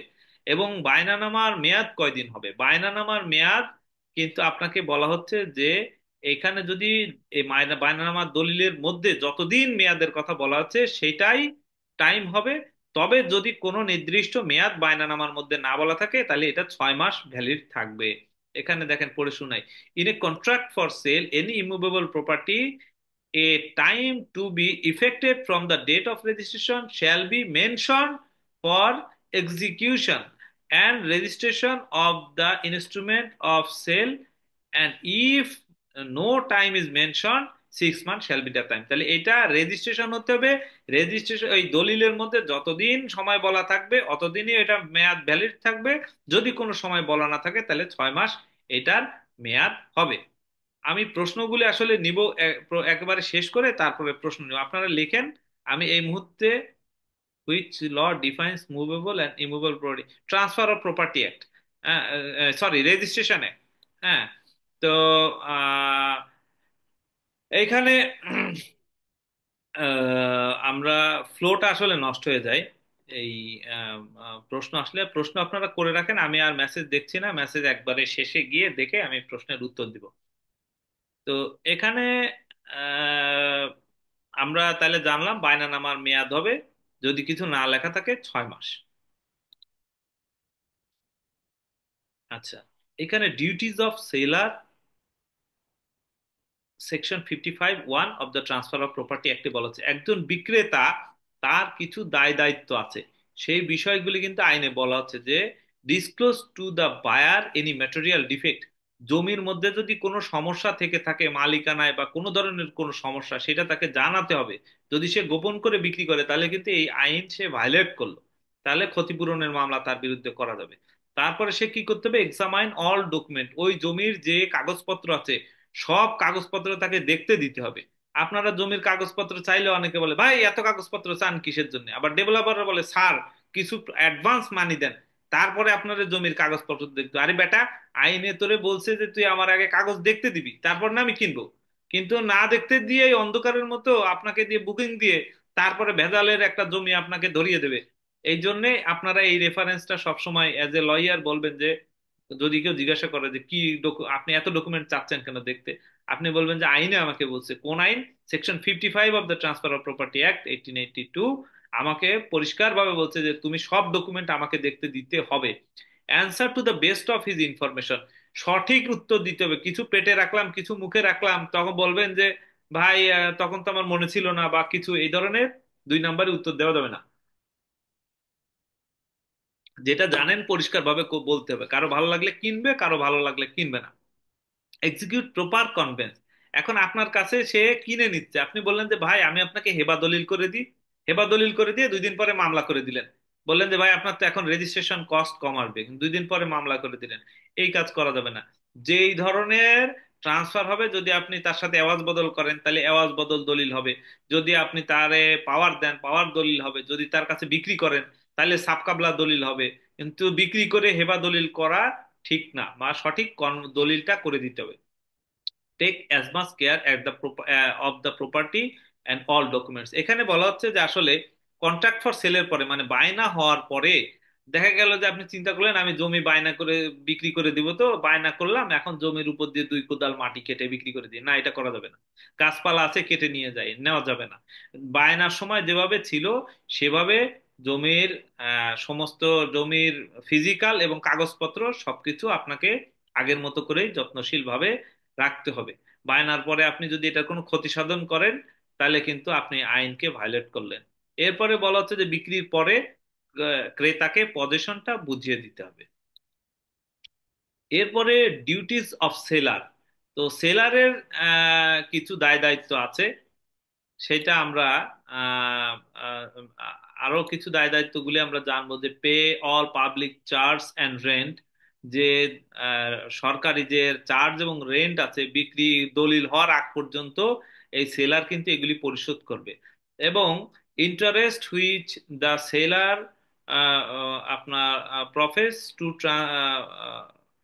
Two transfer to the buyer, তাইলে জমির যে ধরনের সুযোগ সুবিধা উনি ভোগ করছেন উনি সব ট্রান্সফার করে করে দিবেন। যেমন ধরেন আপনি জমি বিক্রি করে দিলেন, দেওয়ার পরে বললেন যে ভাই ওই জমিতে সুন্দর একটা আম গাছ আছে, এই আম গাছে অনেক সুন্দর সুন্দর আম হয় খুব টেস্টি। তোমার কাছে আমি পুরা জমিটা বিক্রি করে দিলাম, কিন্তু আম গাছটা কিন্তু ভাই আমার থাকবে, আমি ওখান থেকে আম খাবো, তুমি ভাই এটা কিন্তু খেতে পারবা না। এই ধরনের কোনো টার্মস এন্ড কন্ডিশনে কিন্তু সেল ডিড হবে না। বিক্রির সাথে সাথে চিরতরে আপনি নিঃশর্তবান হয়ে গেলেন, এখানে আপনার আর কোনো ধরনের কোনো অধিকার খাটানোর সুযোগ নাই। Deliver to the buyer all documents, এবার আপনার কাছে যত রকমের ডকুমেন্ট ছিল সব ডকুমেন্ট গুলি আপনি ক্রেতাকে দিয়ে দেবেন। তো সেক্ষেত্রে আপনি অরিজিনাল ডকুমেন্ট দিবেন, সব অরিজিনাল ডকুমেন্ট দিবেন যদি আপনি পুরা সম্পত্তি বিক্রি করেন। তার মানে যদি আপনি 10 শতক সম্পত্তি থাকে, এই 10 শতক সম্পত্তি যদি আপনি বিক্রি করেন তাহলে সব ডকুমেন্ট এখানে বলা আছে, হ্যাঁ, সব ডকুমেন্টস আপনি ওনাকে অরিজিনাল ট্রান্সফার করে দিবেন। আর যদি 10 শতক না বিক্রি করেন, যদি 8 শতক বিক্রি করেন, 5 শতক বিক্রি করেন, তাহলে আপনি ওনাকে একটি সব ডকুমেন্টেরই একটা সার্টিফাইড কপি দিবেন, তখন আর অরিজিনাল কপি দিতে হবে না। এরপরে রাইট অফ সেলার, সেলারের তো দায় দায়িত্ব আমরা জানলাম, সেলারের কিছু অধিকারও আছে, সেটা সেকশন 55 পরে বলা হচ্ছে। Rent and profit of the property, এখন যতদিন এই সম্পত্তিটা বায়নার পরে বিক্রি না হয় অতদিন ওইখান থেকে যে ভাড়া পাওয়া যায় বা কোনো ধরনের প্রফিট আসে, গাছপালা ফসলাদি থাকে, এগুলি উনি ভোগ করতে পারবে। তারপরে যদি বিক্রি বায়না দামা দলিল করে দেওয়ার পরে, বায়নার পরে যদি যিনি ক্রেতা উনি যদি এটাকে টাকা পরিশোধে বা সাব কাবলা দলিল মূলে রেজিস্ট্রি করে নিতে গড়িমসি করে, টাকা পয়সা ঠিক মতো না দেয়, তাহলে এটাকে উনি আবার নোটিশ দিয়ে ওটার উপরে ওনার একটা দায় ক্রিয়েট করতে পারবে এবং বায়নাটা বাতিল করে দেওয়ার ব্যবস্থা করতে পারবে, মামলা মোকদ্দমা করার তার একটা সুযোগ আইনে দেওয়া হচ্ছে। ঠিক তেমনি বায়ারেরও কিছু দায় দায়িত্ব আছে, সেটা বলা আছে সেকশন 55(5)-এ। সেটা বলা হচ্ছে কি, disclose to the seller any material increase the value of such interest. এখন আপনি ধরেন সরকারের আপনি একটা এলজিআরডি মন্ত্রণালয়ে চাকরি করেন, সেখানে একটা প্ল্যান পাস হয়েছে, যে ব্যক্তির জমি আপনি কিনতে চাচ্ছেন তার পাশ দিয়ে ভালো একটা রাস্তা যাচ্ছে। এখন ওই ব্যক্তি জানে না, আপনি কিন্তু জানেন।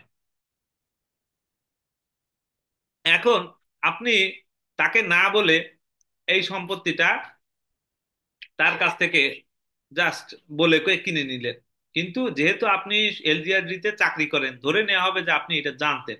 অথবা এমনি আপনি কোনো খনিজ সম্পদ পাওয়া গেল বা যে কোনো ধরনের কোনো কারণে দাম অনেক বেড়ে যাচ্ছে, আপনি জেনে শুনে তার কাছে এটাকে গোপন করে তার কাছ থেকে কিনে নিচ্ছেন। তো সেক্ষেত্রে এটা আপনার একটা দায়িত্ব অবহেলার মধ্যে পড়বে। pay or tender at the time and place of completing the sale।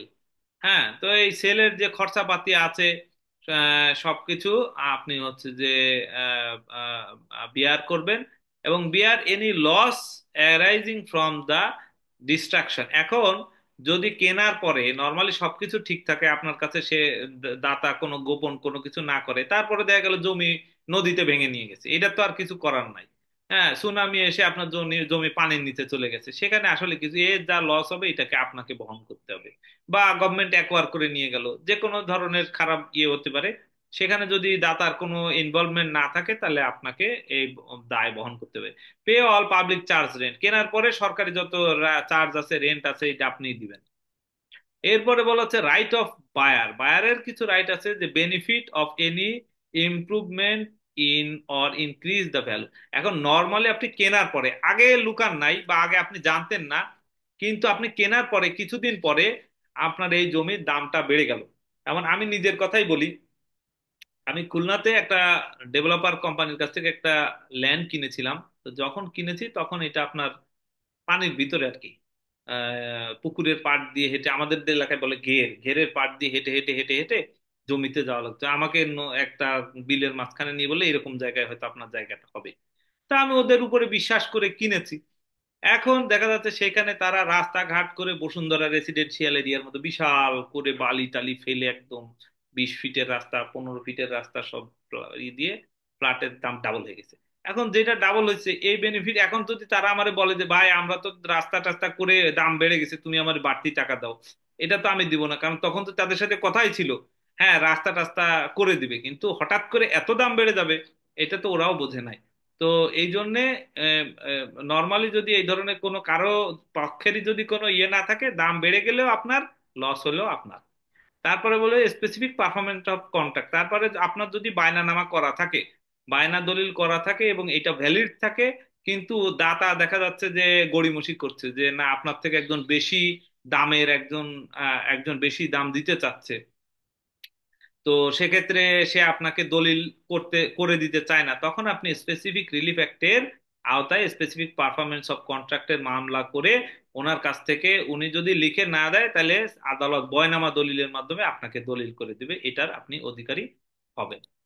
কিন্তু অবশ্যই আপনার বায়নাটা রেজিস্টার্ড হতে হবে। Exchange of transfer of property, এওয়াজ বদল, যেটা বললাম আপনার জমি আমি নেব, আমার জমি আপনি নেবেন, তো সেক্ষেত্রে ভ্যালুটা সেম হতে হবে। যদি ভ্যালু সেম না হয়, তাহলে যার কম ভ্যালু সে বাড়তি টাকাটা, যার বেশি ভ্যালু তাকে দিয়ে দিবে। এইখানে দুইজনের, দুইজনই এখানে দাতা, দুইজনই গ্রহীতা, সুতরাং দায় দায়িত্ব, তাদের যে লায়াবিলিটি এবং রাইটস, এটা মানে একই সূত্রে, মানে একইভাবে দুই পার্টি দাতার দায় দায়িত্ব বহন করবে, আবার দুই পার্টি গ্রহীতার দায় দায়িত্ব বহন করবে। সব দায়িত্বই দুই পার্টির উপরে বর্তাবে। এটা সেকশন 118 এবং 120 অফ ট্রান্সফার অফ প্রপার্টি অ্যাক্টে আলাপ করা হয়েছে এই বিষয়ে। আচ্ছা, এরপরে আসেন এখন দলিলের যে হেবাটা কিভাবে হয়। এখন হেবাটা বলা হচ্ছে, এটাও কিন্তু আপনার ট্রান্সফার অফ প্রপার্টি অ্যাক্টের 122 123 আলাপ করা হচ্ছে। হেবাটা আসলে মুসলমানদের মধ্যে আপনাদেরকে আমি একটু আগেও বলেছি যে দুই ভাবে হয়, হেবা বিল আওয়াজ আর হেবা ঘোষণাপত্র। এখন হেবা বিল আওয়াজ কিভাবে হয়? হেবা বিল আওয়াজ হয় হচ্ছে কোনো কিছুর বিনিময়, ধরেন একজেল তসবি বা কোরআন শরীফ বা জায়নামাজ, চাদর, যে কোনো কিছুর বিনিময়ে হয়। তো যার কারণে অনেক কেস রেফারেন্স আছে যে হেবাবিল অ্যাওয়াজ অ্যাজ গুড অ্যাজ সেল, এটা বিক্রির মতো ক্ষমতা সম্পন্ন, এটা আসলে বাতিল করার আসলে আইনগতভাবে সুযোগ নাই। তবে হেবা ঘোষণাপত্রে কিন্তু এখানে কোনো ইয়ে থাকে না। এখানে বলা থাকে যে তুমি আমার দীর্ঘদিন ধরে সেবা শুশ্রূষা করিয়া আসিয়াছো, বা তুমি আমার আদরের সন্তান বটে, তোমাকে কিছু সম্পত্তি দিব দিব করিয়া ভাবিতেছি, মানব জীবন ক্ষণিকের, কতদিন বাঁচি বলা যায় না, তাই অদ্য হাজিরানে মজলিসের সামনে তোমাকে আমি এই সম্পত্তিটি দান করিয়ে দিলাম, এরকম লেখা থাকে। তো এই ক্ষেত্রে কিন্তু আসলে এইখানে কোনো আপনার ইয়ে থাকে না, বিনিময় থাকে না। এইটা বাতিল করানোর জন্য একটা মামলা করার সুযোগ আছে। তবে সেই ক্ষেত্রে যিনি মামলা করবেন ওনার ওই সম্পত্তি ব্যতীত বাদ বাকি অন্য কোনো সম্পত্তি থাকতে পারবে না। এগুলি কিন্তু আসলে আবার কাস্টমারি ল থেকে, বিভিন্ন কাস্টম থেকে বা লেখকদের লেখা থেকে এসছে। এটার আবার যদি আইন জিজ্ঞাসা করেন, সরাসরি ওইভাবে আইন নাই, এগুলি আমরা কাজ করতে করতে শিখেছি। তো ওইটা ব্যতীত অন্য কোনো ইয়ে থাকবে না। তো সেক্ষেত্রে মামলা করতে হবে, মামলা করার পরে আদালত যদি সেটাকে বাতিল বলে ঘোষণা করে, তাহলে এটা বাতিল হতে পারে। তো তা আদারওয়াইজ নর্মালি আপনার হেবা পণ্ডনামা দলিল, কোন দলিল রেজিস্ট্রিও যদি করেন, তবেও হেবা বাতিল হবে না। আর যিনি দান করলেন উনি যদি মারা যান, উনি যা মারা যাওয়ার পরে ওনার সাকসেসররা এই দানের বিষয়ে কোনো ধরনের কোনো কোশ্চেন অ্যারাইজ করতে পারবে না। লিজ অফ ইমুভেবল প্রপার্টি, এটা আমরা লিজের ক্ষেত্রে কি আলাপ করবো, যে গভর্নমেন্ট আসলে লিজ দিয়ে থাকে। লিজটা যদি আপনার 1,000 টাকার বেশি দলিল হয়, তাহলে অবশ্যই রেজিস্টার্ড করতে হবে। এবং লিজ যদি 1,000 টাকার কম হয়, তাহলে এইটার আর রেজিস্ট্রেশন দরকার নাই। আচ্ছা, এখানে বলা হচ্ছে,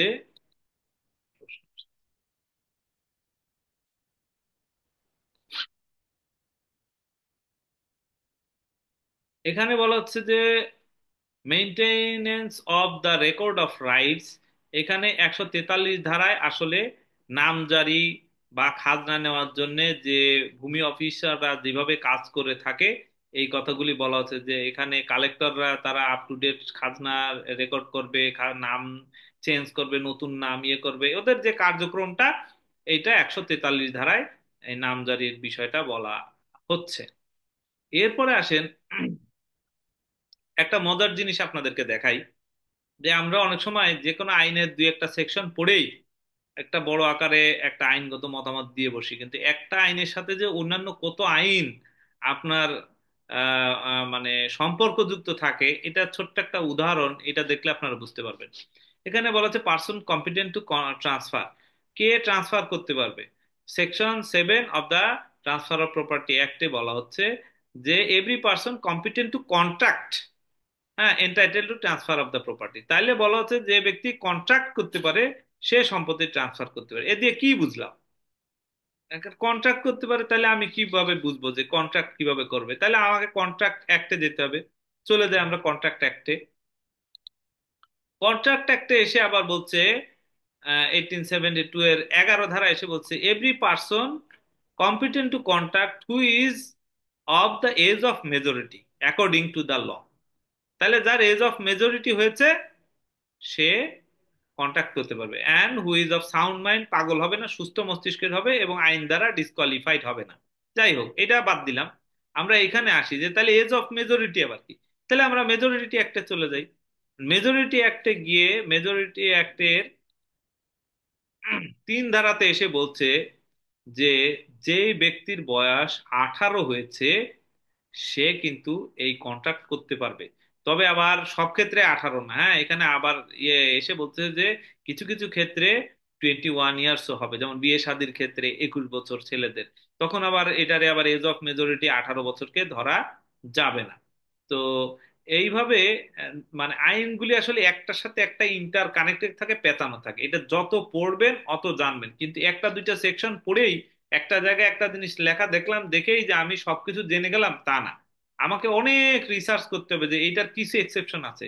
এবং সবসময় মনে রাখবেন যে ভালো আইনজীবী তারাই যে আইনে কি আছে এইটার থেকে বেশি আইনের এক্সেপশন কি কি আছে এই প্রতিপক্ষকে ঘায়েল করার জন্য। হ্যাঁ, এই আইনে যে লেখা আছে এই লেখার বাইরে কোথায় কোথায় কি আছে, কেস রেফারেন্স কোথায় আছে, কোথায় কোন নজির আছে, হ্যাঁ, কোন লেখক কি লিখছে, এই বিষয়গুলি যার নলেজ বেশি থাকবে সে কিন্তু ভালো আইনজীবী। আর সেকশনে কি লেখা আছে শুধু আপনি এটা জানলেন, আপনি কিন্তু খুব বেশি ভালো আইনজীবী হতে পারবেন না। এবার আসেন আমরা একটা মজার জিনিস আলাপ করব। এটা হচ্ছে প্রপার্টির মূলত আসলে ব্যাংকিং পার্ট। যদি যদি কেউ ব্যাংকের প্যানেল লয়ার হতে চান তাহলে এটা সব আপনাদেরকে জানতে হবে। Mortgage, হাইপোথিকেশন, place. মর্টগেজ নিয়ে আমাদের আরো বিস্তারিত আলাপ আছে, পুরা মর্টগেজ দলিল টলিল সব দেখাবো। এখন আপনাদেরকে এই 3টা ফর্ম বলি। কোনো ব্যাংক যখন একটা সম্পত্তি লোনের সিকিউরিটি হিসেবে নেয় তখন এই 3 ভাবে নেয়: মর্টগেজ, হাইপোথিকেশন, বা প্লেস বা লিয়েন। প্লেস লিয়েন দুইটা আলাদা ঘটনা কিন্তু নেচারটা এক। তো মর্টগেজটা কি, যেটা জমি ইমুভেবল প্রপার্টি, জমি, ফ্ল্যাট, বিল্ডিং, দোকান, ফ্লোর স্পেস যেটাই বলেন না কেন, এটা ব্যাংক যখন রেজিস্টার্ড দলিল মূলে নেয় তখন এটাকে মর্টগেজ বলে। বাংলাদেশে এই দুই ধরনের ভাবে বন্ধক নিয়ে থাকে ব্যাংক। একটা হলো রেজিস্টার্ড মর্টগেজ মূলে, আর একটা এমডিটিডি বা এমডিপিডি মূলে নেয়। মর্টগেজ, রেজিস্টার্ড মর্টগেজ মূলে যেটা নেয় সেটা তো সাব রেজিস্ট্রি অফিসে রেজিস্ট্রি হয়েই মর্টগেজ হয়। আর এমডিটিডি এমডিপিডি কি? এমডিটিডি হচ্ছে memorandum of deposit of title did. কোন দলিল জমা রাখে শুধু একটা এগ্রিমেন্ট করে। এটা বা অর্থঋণ আদালতে 12-3 সরাসরি অকশনে সেল করতে পারে না। এটা মূল মামলায় রায় পাওয়ার পরে জারি মামলাতে ওটা অ্যাটাচ করে বিক্রি করাতে হয়।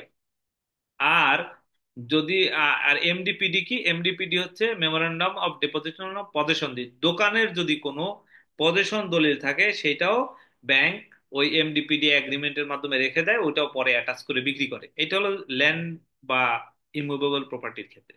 আর মুভেবল প্রপার্টির ক্ষেত্রে তারা 2 ভাবে আহ, তারা বন্ধক নেয়। একটা হচ্ছে হাইপোথিকেশন, মেশিনারিজ যেগুলো আছে এগুলো হাইপোথিকেশন ফরম্যাটে থাকে। আর প্লেজ আর লিয়েন হচ্ছে যে যেই গুডস আছে, গুডস মানে হচ্ছে গিয়ে আহ, মানে বিভিন্ন মালামাল আর কি। ধরেন দোকানের যে মাল থাকে, ধরেন আমি বলি একটা ইলেকট্রনিক্স শোরুম, সেখানে টিভি ফ্রিজ থাকে।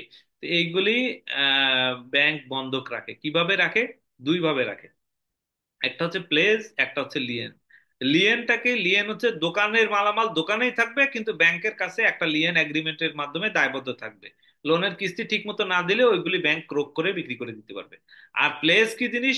প্লেজ হচ্ছে গিয়ে প্রত্যেক মালামাল ব্যাংকের গোডাউনে থাকবে কিন্তু ব্যাংক 5-10টা করে দিবে, শোরুম ওয়ালারা বিক্রি করে একটা কিস্তি দিবে, তারপরে আবার কিছু মালপত্র ব্যাংক দিবে। এটা বাংলাদেশে শুধুমাত্র ইসলামিক ব্যাংক প্র্যাকটিস করে থাকে, অন্য কোনো ব্যাংক এইভাবে প্লেজে প্র্যাকটিস নাই। ব্যাংকের গোডাউনে আসলে মালগুলি থাকে, এটা আর কি। তো এখানে ডেফিনেশন গুলি দেওয়া আছে, আপনারা পড়ে নিয়ে। এরপরে মর্টগেজ কত রকমের আমি বললাম যে বাংলাদেশ আসলে আইনে মর্টগেজ কিন্তু আপনার 6 রকমের আছে, 1 2 3 4 5, সরি 5 রকমের। সেটা কি? Mortgage by conditional sale, usufructuary mortgage, English mortgage, mortgage by deposit of title deed, anomalous mortgage ও সিম্পল মর্টগেজ। আরেকটা আছে তো। তো এখন মূলত আমাদের দেশে মর্টগেজ হয়ে থাকে 2 রকমের। একটা হলো রেজিস্টার্ড মর্টগেজ, একটা হলো আনরেজিস্টার্ড মর্টগেজ। এটা সিম্পল মর্টগেজ 6 রকমের। তো সিম্পল মর্টগেজ হলো আমাদের দেশে আসলে প্র্যাকটিস আছে। আর mortgage by deposit of title deed এই দুইটা প্রচলিত আছে। আর বাকি যে মর্টগেজ গুলি এগুলি আমাদের দেশে আসলে প্রচলিত নাই। সেকশন 58 মর্টগেজ ডিল করে, এটা সবাই জেনে থাকবেন। এখানে কিন্তু মর্টগেজের ডেফিনেশন বলা আছে। এখানে বলতে মানে বিস্তারিত বলছি না, কারণ মর্টগেজে গিয়ে আবার বলবো যখন মর্টগেজের আলোচনায় যাব। শুধু জেনে রাখেন যে সেকশন 58 এটা মর্টগেজ নিয়ে আলাপ আলোচনা করছে। তারপরে মর্টগেজ হোয়েন বা অ্যাসুরেন্স মর্টগেজটা অবশ্যই রেজিস্টার্ড হতে হবে, কিন্তু এইখানে বলা আছে যে ট্রাইপার্টাইট এগ্রিমেন্ট, এই যে tripartite agreement between buyer seller and schedule bank, এটাকে রেজিস্ট্রেশন করা লাগবে না। এটা রেজিস্ট্রেশন ছাড়াও আইনগত বৈধতা পাবে। শুধুমাত্র এই একটা ডকুমেন্টই রেজিস্ট্রেশন ছাড়া আইনগতভাবে বৈধ, ল্যান্ড রিলেটেড। তাছাড়া আর কোনো ডকুমেন্ট কিন্তু বৈধ না। এখন আপনি বলবেন যে এই ট্রাইপার্টাইট এগ্রিমেন্টটা আবার কি জিনিস, এটা আবার কোথা থেকে আসলো? ট্রাইপার্টাইট এগ্রিমেন্টকে আমরা ব্যাংকিং ভাষায় বলি টিপিএ, অনেকে টিএলএও বলে, কিন্তু টিপিএ বলে আর কি বেশিরভাগই। তো টিপিএটা আসলে কি? ধরেন আপনি ভালো একটা জব করেন, আপনি একটা ফ্ল্যাট কিনতে চাচ্ছেন বা একটা জমি কিনতে চাচ্ছেন, কিন্তু আপনার কাছে আসলে অত টাকা নাই, আপনার ব্যাংক লোন লাগবে। তো তাইলে আপনি একটা ব্যাংকের কাছে আপনি এবং বায়ার গেলেন যে ভাই আমি এই সম্পত্তিটা কিনতে চাই, বায়ারও বলবে আমি এই সম্পত্তিটা বিক্রি করতে চাই, তুমি এই সম্পত্তিটাতে ফাইন্যান্স করো। ব্যাংকও বলবে যে আমি ফাইন্যান্স করতে চাই। তাহলে কি হবে? ব্যাংক টাকা দিবে হচ্ছে গিয়ে ডেভেলপারকে, ডেভেলপার বায়ারের নামে সাবকাবলা দলিল করে দিবে, করার পরেই সাথে সাথেই একটা মর্টগেজ দলিল ব্যাংকের নামে হয়ে যাবে। এবং কিছুদিন পরে, 3 মাস পরে যখন মিউটেশনটা হয়ে যাবে, মিউটেশন হওয়ার পরপরই যিনি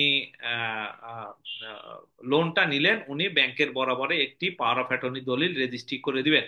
এই কাজটাকেই বলে টিপিএ। এটা আইনগতভাবে রেজিস্ট্রেশন ছাড়াও বৈধ। মর্টগেজকে অবশ্যই রেজিস্ট্রেশন হতে হবে। Transfer of property pending suit, যখন কোনো আপনার মামলা চলমান আছে, তখন এই প্রপার্টি নিয়ে যদি সরাসরি যদি এই প্রপার্টির মালিকানা নিয়েই প্রশ্ন উঠে মামলা হয়, তাহলে এই প্রপার্টিটা ট্রান্সফার করা যাবে না। ঠিক আছে? এই প্রপার্টির মালিকানা নিয়ে সরাসরি প্রশ্ন আসলে এইখানে প্রপার্টিটা without prior permission from the court এটা ট্রান্সফার করার সুযোগ নেই। যদি ট্রান্সফার করতে হয় তাহলে আদালতে পারমিশন নিয়ে এই মুহূর্তে ট্রান্সফার করা যেতে পারে। আদারওয়াইজ এই সময়ে ইয়ে যাবে না। তো আপনার যদি কোনো প্রপার্টির মধ্যে, আমি আপনাদেরকে দেখাবো যখন ফেক ডকুমেন্টের এই প্রেজেন্টেশন দেখাবো, তখন প্রপার্টির কাগজের মধ্যে দেখবেন যে মামলার আলামত যদি পাওয়া যায়, সেক্ষেত্রে কিন্তু এই প্রপার্টিটা ট্রান্সফার করা যাবে না বা কেনা যাবে না। কোনো মামলার আলামত পেলে মামলার রায় না জেনে এটাকে ট্রান্সফার করা যাবে না, অথবা কোর্টের পারমিশন ছাড়া। এটাই কিন্তু মূলত আসলে আপনাদেরকে জানানোর জন্য যে কোনো মামলা চলাকালীন অবস্থায় এই সম্পত্তি কেনাটা নিরাপদ হবে না। এরপরে বলা হচ্ছে immovable property under contract for sale not to be transferred, বায়না করার পরে অন্য কারো কাছে দলিল করা যাবে না। সেই দলিল করলে সেই দলিলটা শ্যাল বি ভয়েড। তাহলে যদি কোনো ধরনের এই ধরনের দলিল করা হয় বায়নার পরে, যদি দাতা 2 নাম্বারই করে বেশি টাকা পেলো, আরেকজনের সাবকাবলা দলিল করে দিল, আপনার বায়নাটা যদি ভ্যালিড থাকে এবং সঠিক টাইমের মধ্যে যদি আপনি মামলা করেন, আপনি রেমিডি পাবেন অবশ্যই। এরপরে বলা আছে ইমুভেবল প্রপার্টি উইদাউট খতিয়ান নট টু বি সোল্ড। তার মানে আপনার নামে কোনো একটা খতিয়ান, নামজারি খতিয়ান থাকতে হবে, অথবা আপনার নামে সর্বশেষ রেকর্ডের খতিয়ান থাকতে পারে। ধরেন সিটি জরিপে আপনার নাম থাকতে হবে। যদি সিটি জরিপে না থাকে, আপনার বায়াদাতার নাম থাকে, তাহলে আপনি নিজের নামে একটা নামজারি করে সেই নামজারি অনুযায়ী আপনি বিক্রি করতে পারবেন বা দলিল রেজিস্ট্রি করে দিতে পারবেন, আদারওয়াইজ আপনি পারবেন না। এরপরে বলা হচ্ছে immovable property under mortgage not to be transfer. Mortgage থাকা অবস্থায় ওই ব্যাংকের পারমিশন ব্যতীত অন্য কোনো ব্যাংকে মর্টগেজ দেওয়া যাবে না, কারো কাছে বেচা বিক্রি হস্তান্তর কোনোভাবেই কিছু করার সুযোগ আইনে নাই, করলে সেটা অবৈধ হয়ে যাবে। এরপরে বলা হচ্ছে correction of record of right under আপন ইনহেরিটেন্স। এইখানে একটা মানে মজার কথা বলা আছে যে কেউ যদি বাই ওয়ে অফ ইনহেরিটেন্স মালিক হয়, তাহলে কিন্তু প্রথমে সে একটা, তারা সবাই মিলে একটা পার্টিশন ডিড করবে, যে শ্যাল ইন, হ্যাঁ, একটা পার্টিশন ডিড তারা করার পরে এরপরে তারা নামজারি করতে হবে। পার্টিশন ডিড না করে নামজারি করা যাবে না, যার কারণে কিন্তু এখন আপনারা দেখতে পাচ্ছেন যে এসিল্যান্ডরা পার্টিশন ছাড়া ওয়ারিশি সম্পত্তি নামজারি করতে চাচ্ছেন না। এই ধারাটা অনেক আগেই ছিল, এটা 1950 সালের আইন, কিন্তু এখন কিন্তু এইটা মানা শুরু হয়েছে, এটা এত বছর মানতো না এসিল্যান্ডরা, এখন মানে। এরপরে বলা হচ্ছে রাইট অফ প্রিএমশন। প্রিএমশন মানে আপনি যদি এই সম্পত্তিটার বাই দ্য ওয়ে অফ কো শেয়ারার হন, তাহলে আপনি আপনার কাছে অনুমতি না নিয়ে আপনার কোনো ভাই যদি আপনার বাবার সম্পত্তি বিক্রি করে দেয়, সেক্ষেত্রে আপনি প্রিএমশন মামলা করতে পারেন। এটা কোথায় আছে? 96(1) state of acquisition and tenancy act 1950-এর বলা আছে। তবে 3 বছরের ভিতরে প্রিএমশন মামলা করতে হবে, তা নাহলে কিন্তু আপনার এটা আপনার কি বলে ইয়ে হয়ে যাবে, তামাদি হয়ে যাবে। তবে তামাদি হলেও হয়তো আপনি কোর্টকে ম্যানেজ করতে পারলে তামাদি ইয়ে করা যাবে, কিন্তু নর্মালি 3 বছরের মধ্যে মামলা না করলে তামাদি হয়ে যাবে, এটাই আমরা জানবো। তো এখানে বলা হচ্ছে যে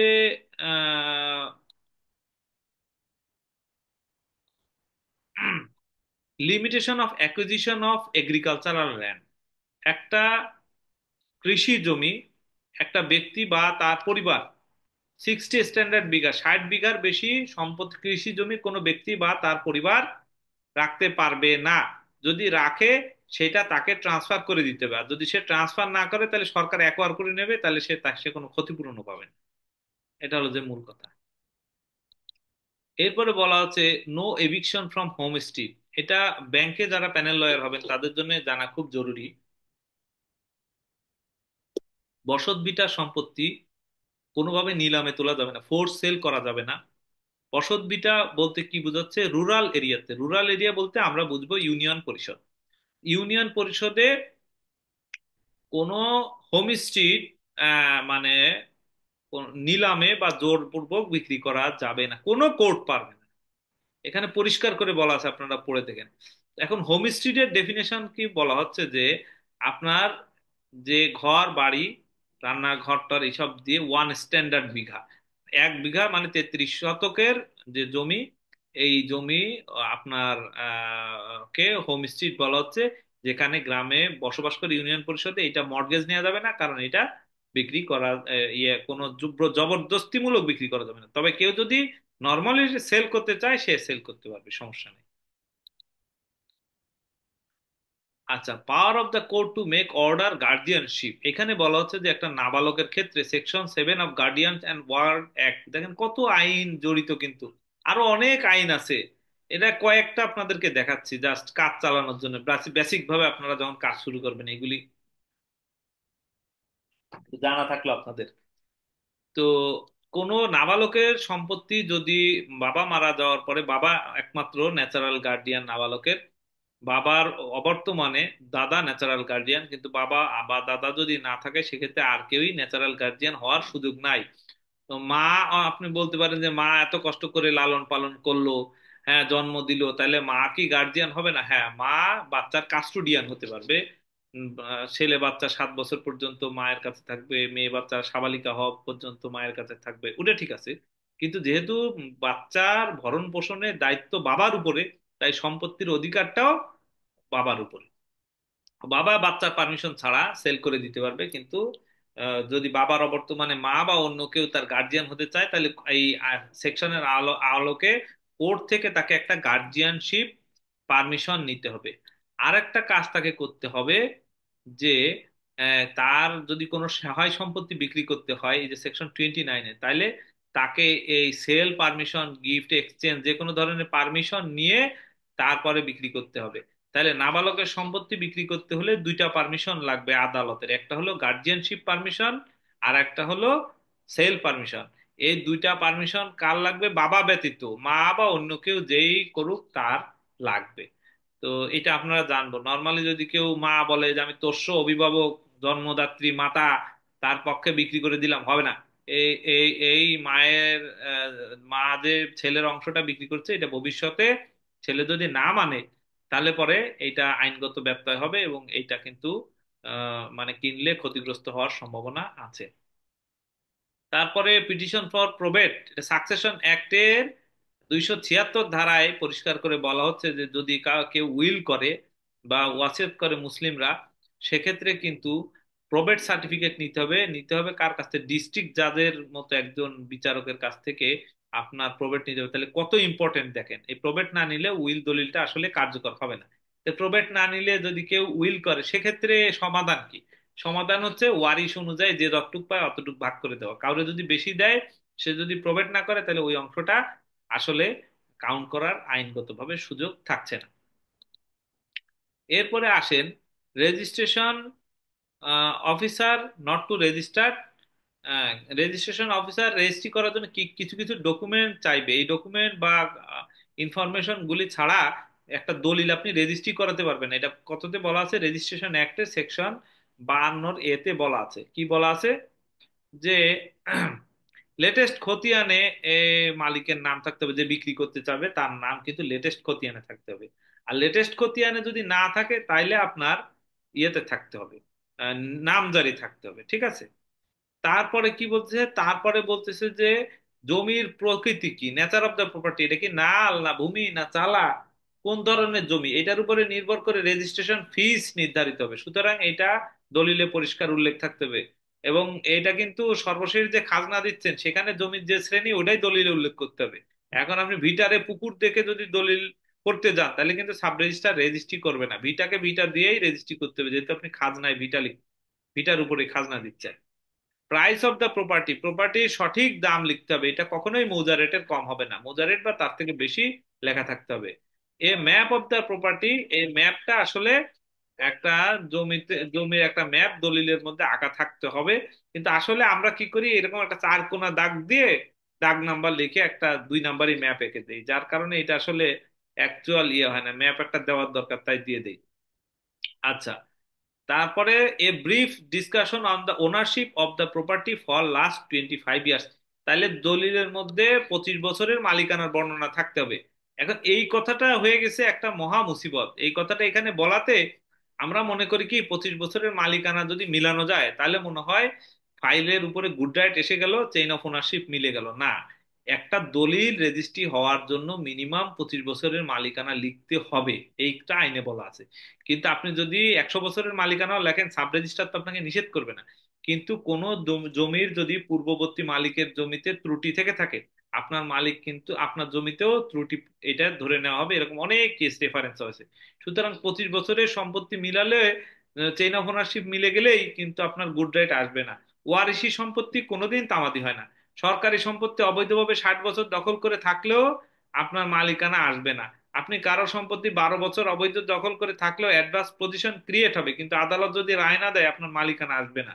এই জন্য 25 বছরের মালিকানা লিখলেই আপনার কিন্তু জমির মালিক হয়ে গেলেন না।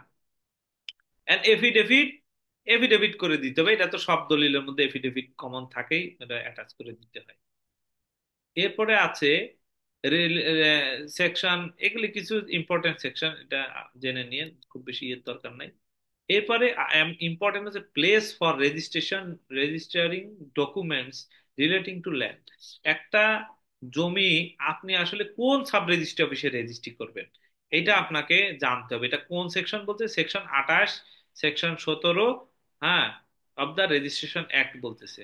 এখানে সেকশনটা এসে বলছে যে যেই সাব রেজিস্ট্রি অফিসের আন্ডারে জমি অবস্থিত সেই সাব রেজিস্ট্রি অফিসেই আপনি জমিটা রেজিস্ট্রি করবেন। তার মানে আপনার জমিটা যদি গুলশানে অবস্থিত হয়, গুলশান সাব রেজিস্ট্রি অফিসে রেজিস্ট্রি করবেন। এখন কথা হলো যে একটা জমি, না আপনি একই দলিলে একাধিক জমি রেজিস্ট্রি করবেন, তখন কি হবে? দেখেন, একটা ধরেন গুলশানের, একটা ধরেন বাড্ডার, কোন সাব রেজিস্ট্রি অফিসে রেজিস্ট্রি করবেন? এখানে বলা হচ্ছে আইনে আমি কিন্তু গল্প বলছি না, এই সেকশনটা বলছি, আপনারা পড়লে বুঝতে পারবেন। আইনে বলা হচ্ছে যে যেই সাব রেজিস্ট্রি অফিসের অধীনে জমি বেশি আছে, সেই সাব রেজিস্ট্রি অফিসে জমি রেজিস্ট্রি করবেন। এখন ধরেন গুলশানে আছে 10 ডেসিমেল, বাড্ডায় আছে 12 ডেসিমেল। গুলশানের 10 ডেসিমেলের তো অনেক দাম, আপনি মনে করবেন এটা দামি জমি, তাহলে আমি গুলশানে রেজিস্ট্রি করব না। আপনি যেখানে জমির পরিমাণ বেশি, যেহেতু বাড্ডায় বেশি, বাড্ডা সাব রেজিস্ট্রি অফিসে রেজিস্ট্রি করবেন। আর গুলশান সাব রেজিস্ট্রি অফিসে ওই রেজিস্ট্রি দলিলের একটা সার্টিফাইড কপি দিয়ে একটা চিঠি পাঠিয়ে দিবেন যে স্যার আপনার সাব রেজিস্ট্রি অফিসের এই জমিটা আমার বাড্ডায় রেজিস্ট্রি হয়েছে বা মর্টগেজ হয়েছে, আপনার নলেজে দিলাম, আপনার জানা থাকলো, তাহলে এটা গুলশানের সাব রেজিস্ট্রার এন্ট্রি করে নেবে। এরপরে যদি এমন হয় যে না, দুইটা সাব রেজিস্ট্রি অফিসের আন্ডারেই সেম আপনার হচ্ছে গিয়ে জমি আছে, দুইটাই 10 ডেসিমেল 10 ডেসিমেল করে, তাইলে যে কোনো একটা সাব রেজিস্ট্রি অফিসে আপনি রেজিস্ট্রি করে ফেলবেন, সমস্যা নাই। আবার এমন যদি হয় যে আপনি ভুল করে ভুল সাব রেজিস্ট্রি অফিসে রেজিস্ট্রি করে ফেলছেন, ধরেন গুলশানে যে 10 ডেসিমেল আর বাড্ডায় 12 ডেসিমেল, আপনি মনে করলেন যে না, গুলশান সাব রেজিস্ট্রি অফিসেই যেহেতু জমির দাম বেশি আমি ওখানে রেজিস্ট্রি করব, নিয়ে গেছেন, সাব রেজিস্ট্রারেরও অত খেয়াল নাই, জমির শিডিউল টিডিউল দেখে রেজিস্ট্রি করে ফেলছে। রেজিস্ট্রি করার পরে এখন কি হবে? এখন আইনে বলা হচ্ছে যে যদি এই ধরনের কোনো ভুলবশত রেজিস্ট্রি হয়, কেউ কোনো ওজোর আপত্তি না করে, কোনো সমস্যা নাই, রেজিস্ট্রি হয়ে যাবে। কিন্তু আপনি যদি এই ধরেন কোনো অসৎ উদ্দেশ্যে, যেমন প্রিএমশনের হাত থেকে বাঁচার জন্য, ধরেন আপনার দুইটা জমি আছে, আপনার বাড়ি হলো গাজীপুর, গাজীপুরে একটা জমি আছে, গুলশানে একটা জমি আছে। এন্ড গাজীপুর সাব রেজিস্ট্রি অফিসে রেজিস্ট্রি করলে তো ভাই বোনরা টের পেয়ে যাবে যে না, ও তো জমি বিক্রি করে দিচ্ছে। আপনি চালাকি করে কি করলেন, গাজীপুর আর গুলশান এক করে নিয়ে গুলশান সাব রেজিস্ট্রি অফিসে রেজিস্ট্রি করলেন, যেন ভাই বোনরা প্রিএমশন মামলা করতে না পারে। তো সেক্ষেত্রে কিন্তু আপনার কি বলে এটারে, এইটা আপনার কার্যকর হবে না, বা এই ক্ষেত্রে আপনার এই সেকশন এলাও হবে না। কিন্তু নর্মালি যদি ভুল করে কেউ ভুল সাব রেজিস্ট্রি অফিসে রেজিস্ট্রি করে, এর দোষের কিছু নেই, এটা রেজিস্ট্রি করার হয়ে যাবে। এটা আইনেই পরিষ্কার বলা আছে, আপনার এই সেকশনটা পড়ে নিন। Transfer of contract, registration of contract for sale, registration অ্যাক্টের 17A তে বলা হচ্ছে যে আপনার মানে যে কোনো ধরনের ল্যান্ড রিলেটেড দলিল রেজিস্ট্রেশন হতে হবে, এবং বায়নানামা অবশ্যই রেজিস্টার্ড হতে হবে, তা নাহলে এটা কার্যকর হবে না। আচ্ছা, কোম্পানি সম্পত্তির কিছু জিনিস আপনাদের জানা উচিত। আমরা অনেকেই বলি যে কোম্পানির মালিক অমুক, আসলে কোম্পানির কিন্তু কোনো মালিক হয় না। কোম্পানি একটা লিগাল বডি, কোম্পানি একটা লিগাল পার্সন। আমরা যেমন একজন ন্যাচারাল পার্সন, আমি একটা মানুষ, কোম্পানিও আইনের চোখে একটা মানুষের মতো। কোম্পানিরও অধিকার আছে, কোম্পানি জন্ম হয়, কোম্পানি চলাফেরা করে, ফাংশন করে, কোম্পানি মৃত্যুবরণ করে। কিভাবে করে? কোম্পানি একটা রেজিস্ট্রেশনের মাধ্যমে, জয়েন্ট স্টক কোম্পানিতে রেজিস্ট্রেশনের মাধ্যমে রেজিস্ট্রি হয়। কোম্পানি চলাফেরা কি করে? কোম্পানি তার বোর্ড অফ ডিরেক্টরস, তার এমপ্লয়ি, তার কি বলে এটা, ম্যানেজমেন্টের থ্রুতে সে চলাফেরা করে, তার কার্য, ডেইলি কার্য সে সম্পাদন করে। আর কিভাবে মারা যায়? একটা কোম্পানি যখন রুগ্ন হয়ে যায়, তখন সে লিকুইডেশনে চলে যায়, লিকুইডেশনে যাওয়ার পরে উইন্ডিং আপ হয়ে যায়, উইন্ডিং আপ হওয়ার পরে কোম্পানিটা মারা যায়, উইন্ডিং আপের মাধ্যমে কোম্পানিটা মৃত ঘোষণা করা হয়, বাতিল, কোম্পানিটা বাদ হয়ে যায়। তো তেমনি কোম্পানি একটা পার্সন, কোম্পানির সম্পত্তি কোম্পানির নামেই হবে, এবং কোম্পানির সম্পত্তি বেচা বিক্রি যদি কেউ করতে চায়, তাহলে তাকে কোম্পানি থেকে ডিউলি অথরাইজড হতে হবে।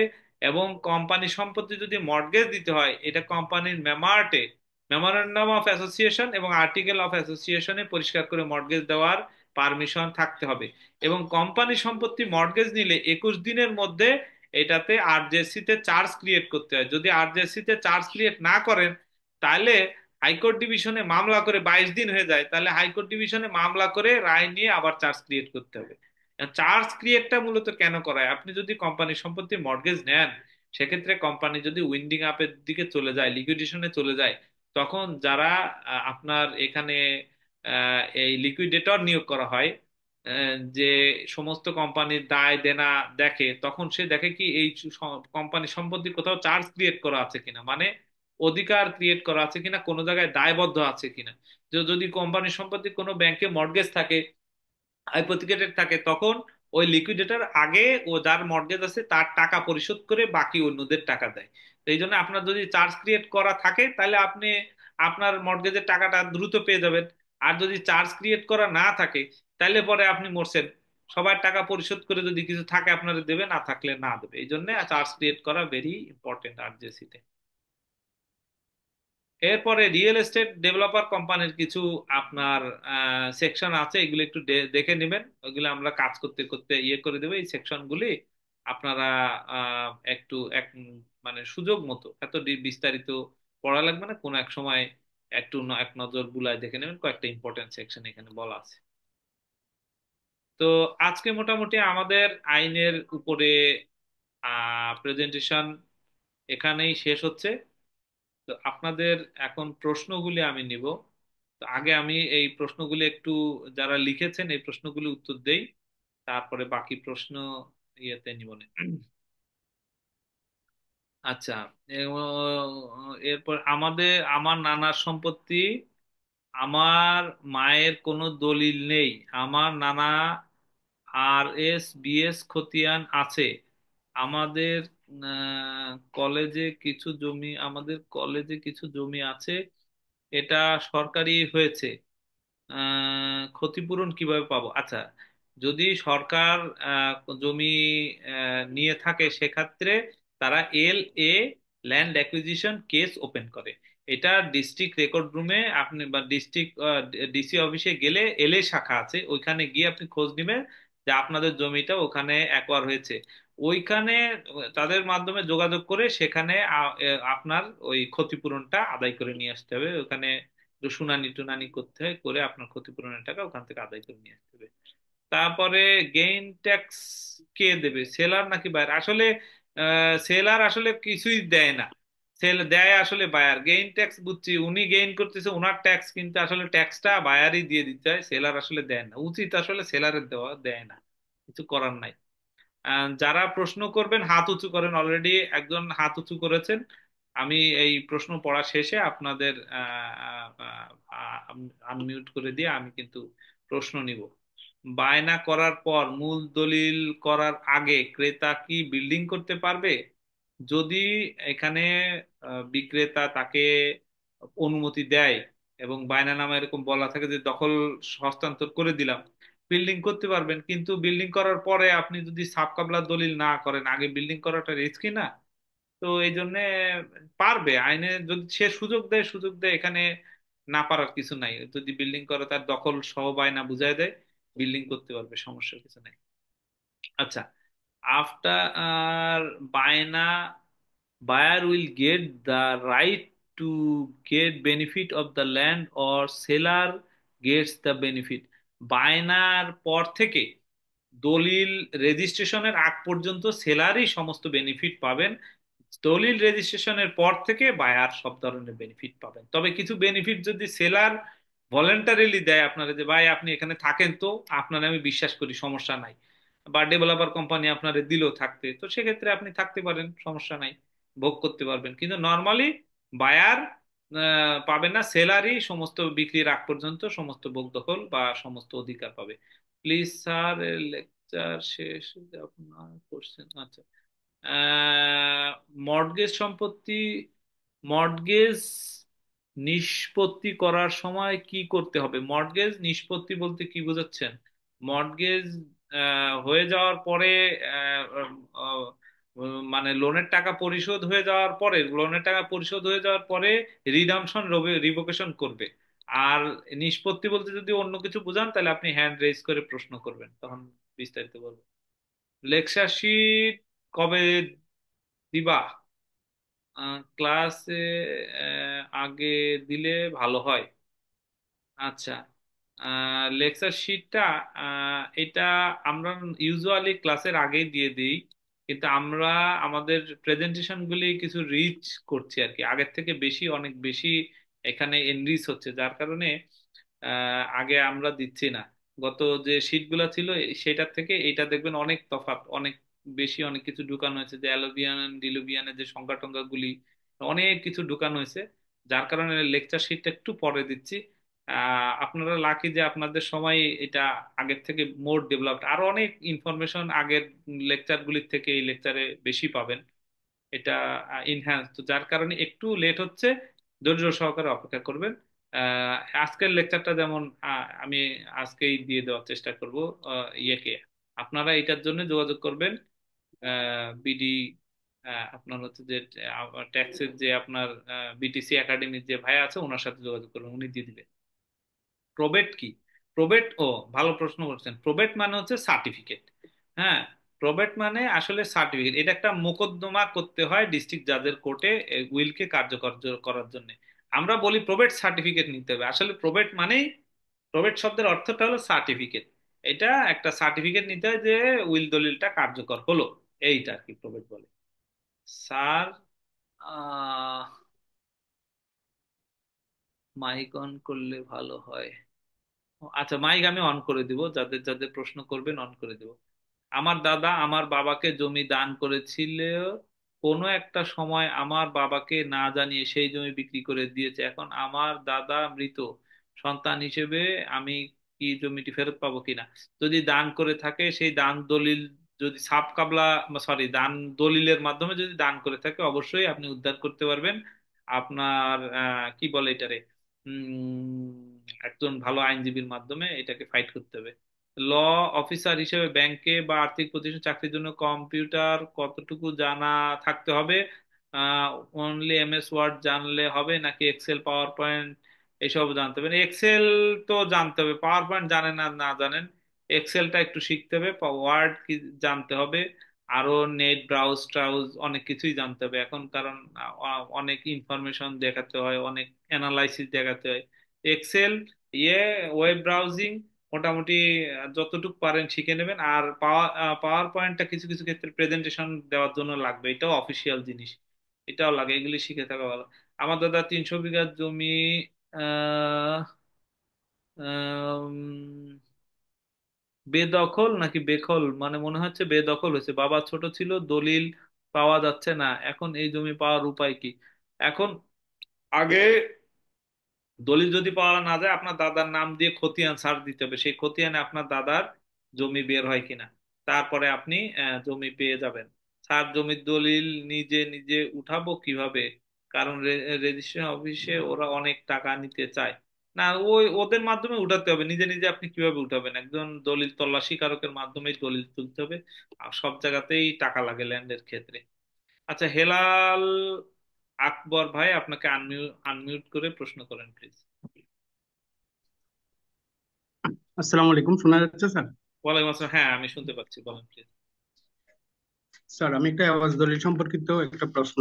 জি। 1990 সালে দলিলটি সম্পন্ন করে আমার বাবা কাকা এবং একজন ভদ্রলোক মোস্তফা 6 শতকের বদলে 24 শতক জায়গা। হুম।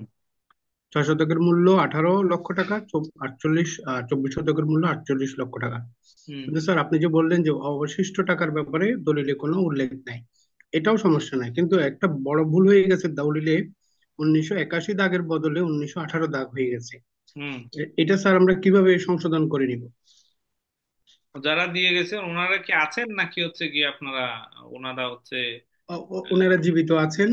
5 জনের মধ্যে 4 জন জীবিত আছেন। আর যিনি মারা গেছেন উনি ওনার মা, যিনি যিনি মুস্তফা, ওনার মা মারা গেছেন। মুস্তফা কাকা উনি আছেন। স্যার, এটা আমরা কিভাবে ঠিক করতে আচ্ছা, পারি? নর্মালি দলিল সংশোধনের সিস্টেম হচ্ছে আপনার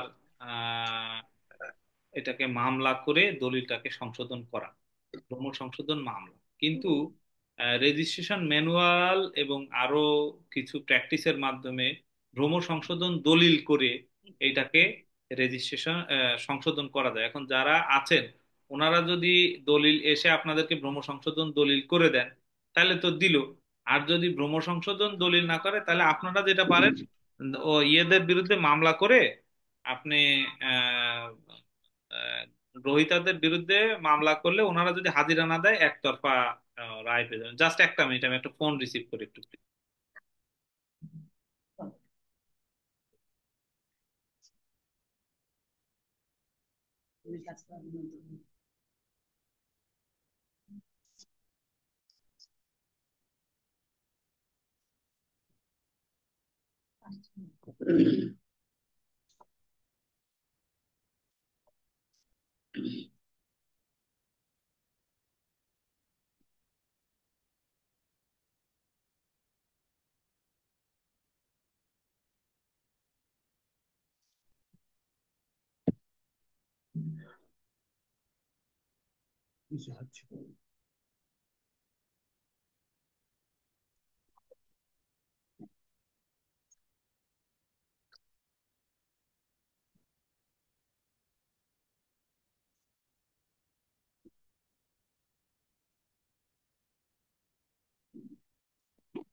আচ্ছা, তো যেটা বলছিলাম যে সেক্ষেত্রে দলিল সংশোধনের দুইটা ওয়ে। সেটা হলো, একটা হলো আপনার আহ, মামলা করে, যদি ওনারা আপনার আপোষে রাজি হয় তাহলে তো আপনারা ইয়ে দলিল করে আপনি ভ্রম সংশোধন দলিল করতে পারবেন। আর আপোষে যদি রাজি না হয় তাহলে ওনাদের বিরুদ্ধে মামলা করে ওনারা যদি কন্টেস্ট করে তাও সংশোধন হবে, যদি কন্টেস্ট না করে তাহলেও সংশোধন হয়। আর যেটা বললেন যে টাকার পরিমাণ বেশি কম, এখন দীর্ঘদিন হয়ে গেছে এই ইস্যুটা, যদি কেউ রেইজ করে এটা নিয়ে, যদি কেউ কোশ্চেন করে তাইলে পরে এটা নিয়ে আপনার ঝামেলা হওয়ার সম্ভাবনা আছে। আদারওয়াইজ কেউ যদি কোশ্চেন না করে, হ্যাঁ, এটা যদি নর্মালি এভাবে হয়েই যায় তাহলে এটা নিয়ে কোনো সমস্যা নেই। কিন্তু যদি কেউ কোশ্চেন করে সেক্ষেত্রে এই দলিলটা ভয়েডেবল আমরা বলবো, আইনকে ভয়েড মানে বাতিল করা সম্ভব। আর যদি আপনার কেউ কোশ্চেন না করে আপনারা ভোগ দখল করেন, সমস্যা নেই। সানজি সা- সানজিদা জি, আনমিউট করে প্রশ্ন করবেন প্লিজ। এই এটা আসলে কি চাকরি করবো এখানে এবং আপনার এক্ষেত্রে আমি কতটা কেটে যাচ্ছে, আপনি যদি একটু আহ আরেকবার একটু বলতেন প্লিজ।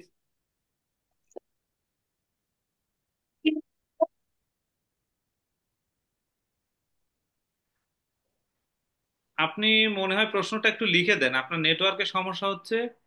আহ দেখি আচ্ছা, হ্যাঁ সেটাই ভালো হয়। আপনি কোম্পানি প্রপার্টি মর্টগেজের ক্ষেত্রে 21 দিনের মধ্যে চার্জ ক্রিয়েটেড বিষয়টা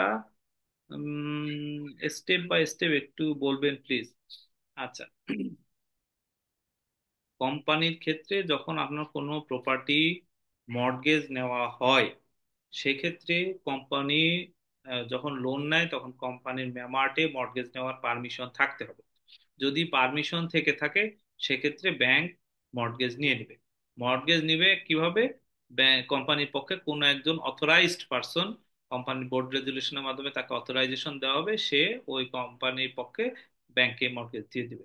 ব্যাংকে মর্টগেজ দেওয়ার পরে ব্যাংক, এটা বোধহয় ফর্ম 28, 28 হবে বোধহয়, ফর্ম 28-এ আবেদন করবে যে চার্জ ক্রিয়েট করার জন্য।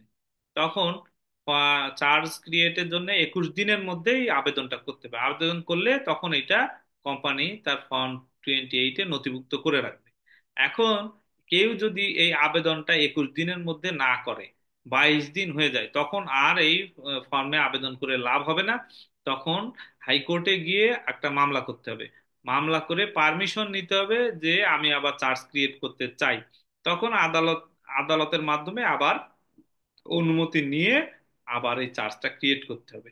এখন চার্জ ক্রিয়েট করলে সুবিধা কি হবে? কোম্পানি যদি লিকুইডেশনে যায় সেক্ষেত্রে আপনি এই প্রপার্টিটা সেল করে আপনার মানে আপনাকে, যে লিকুইডিটর সে আপনার ওই টাকাটা আগে পরিশোধ করবে, তারপরে অন্যদের টাকা দেবে। আর যদি আপনি চার্জ ক্রিয়েট না করেন তাহলে আপনার টাকাটা দেবে না। আশা করি উত্তরটা পেয়েছেন, না পেলে আবার ফার্দার প্রশ্ন করবেন প্লিজ। আচ্ছা, এরপরে হচ্ছে যে নূর হোসেন, আনমিউট করে প্রশ্ন করেন প্লিজ। জি, আসসালামু আলাইকুম। ওয়ালাইকুম আসসালাম। আমার প্রশ্ন হচ্ছে, এই পড়ছিলাম যেটা লিখছিলাম যেটা হচ্ছে যে আমার ভাই মানে প্রাকৃতিক যেহেতু লোন নিতে, হোম লোন নিয়েছে ব্যাংক থেকে। এখন যখন লোন নেওয়ার সময় তো ধরেন ব্ল্যাঙ্ক চেকে সাইন নিয়েছে অনেকগুলা। তারপরে আপনার ওই যে দলিল রেজিস্ট্রেশনে যে মুড়িটা এক্সট্রা তারা রাখছে অরিজিনাল কপি।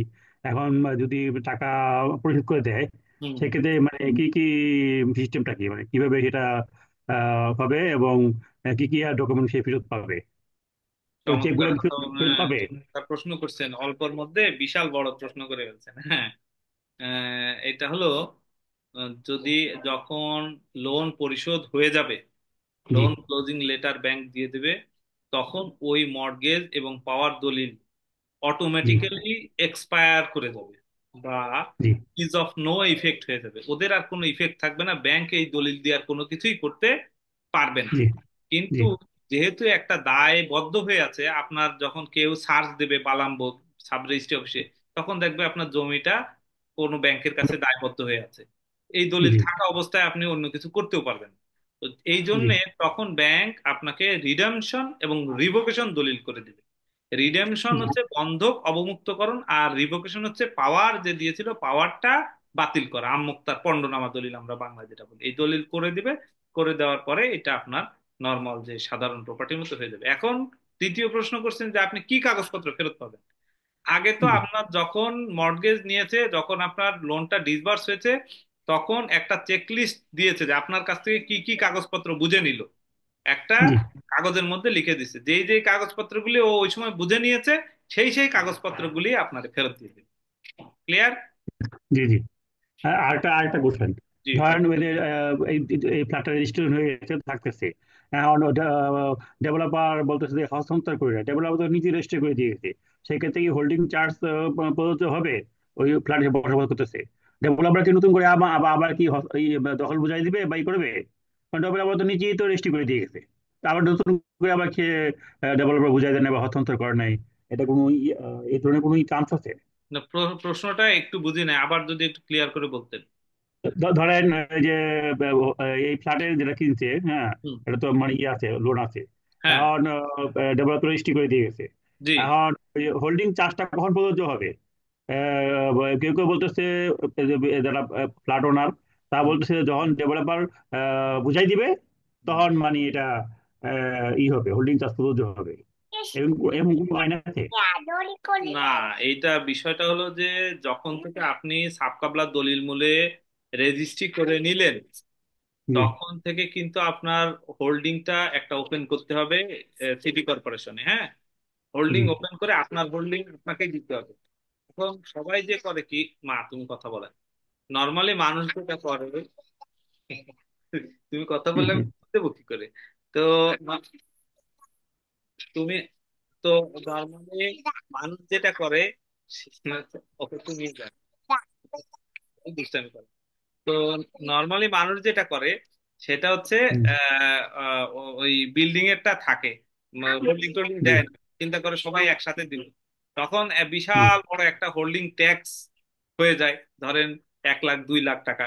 তো তখন এখন জি দেখা যায় যে এরপরে হয়তো সবাই মিলে এই টাকাটা প্রপোর্শনেটলি পরিশোধ করে, অথবা ধরেন আপনার যারটা সে তখন মামলা করে দিয়ে দেয়, হোল্ডিং এর মামলা হয়, এই ধরনের সমস্যা হয়ে যায়। কিন্তু নর্মালি হচ্ছে আপনি যখন নিজের নামে সাবকাবলা দলিল হলো নামজারি করছেন, আপনি নিজের নামেই ইয়েতে সিটি কর্পোরেশনে আবেদন করে একটা হোল্ডিং ওপেন করে আপনি খাজনা দিবেন।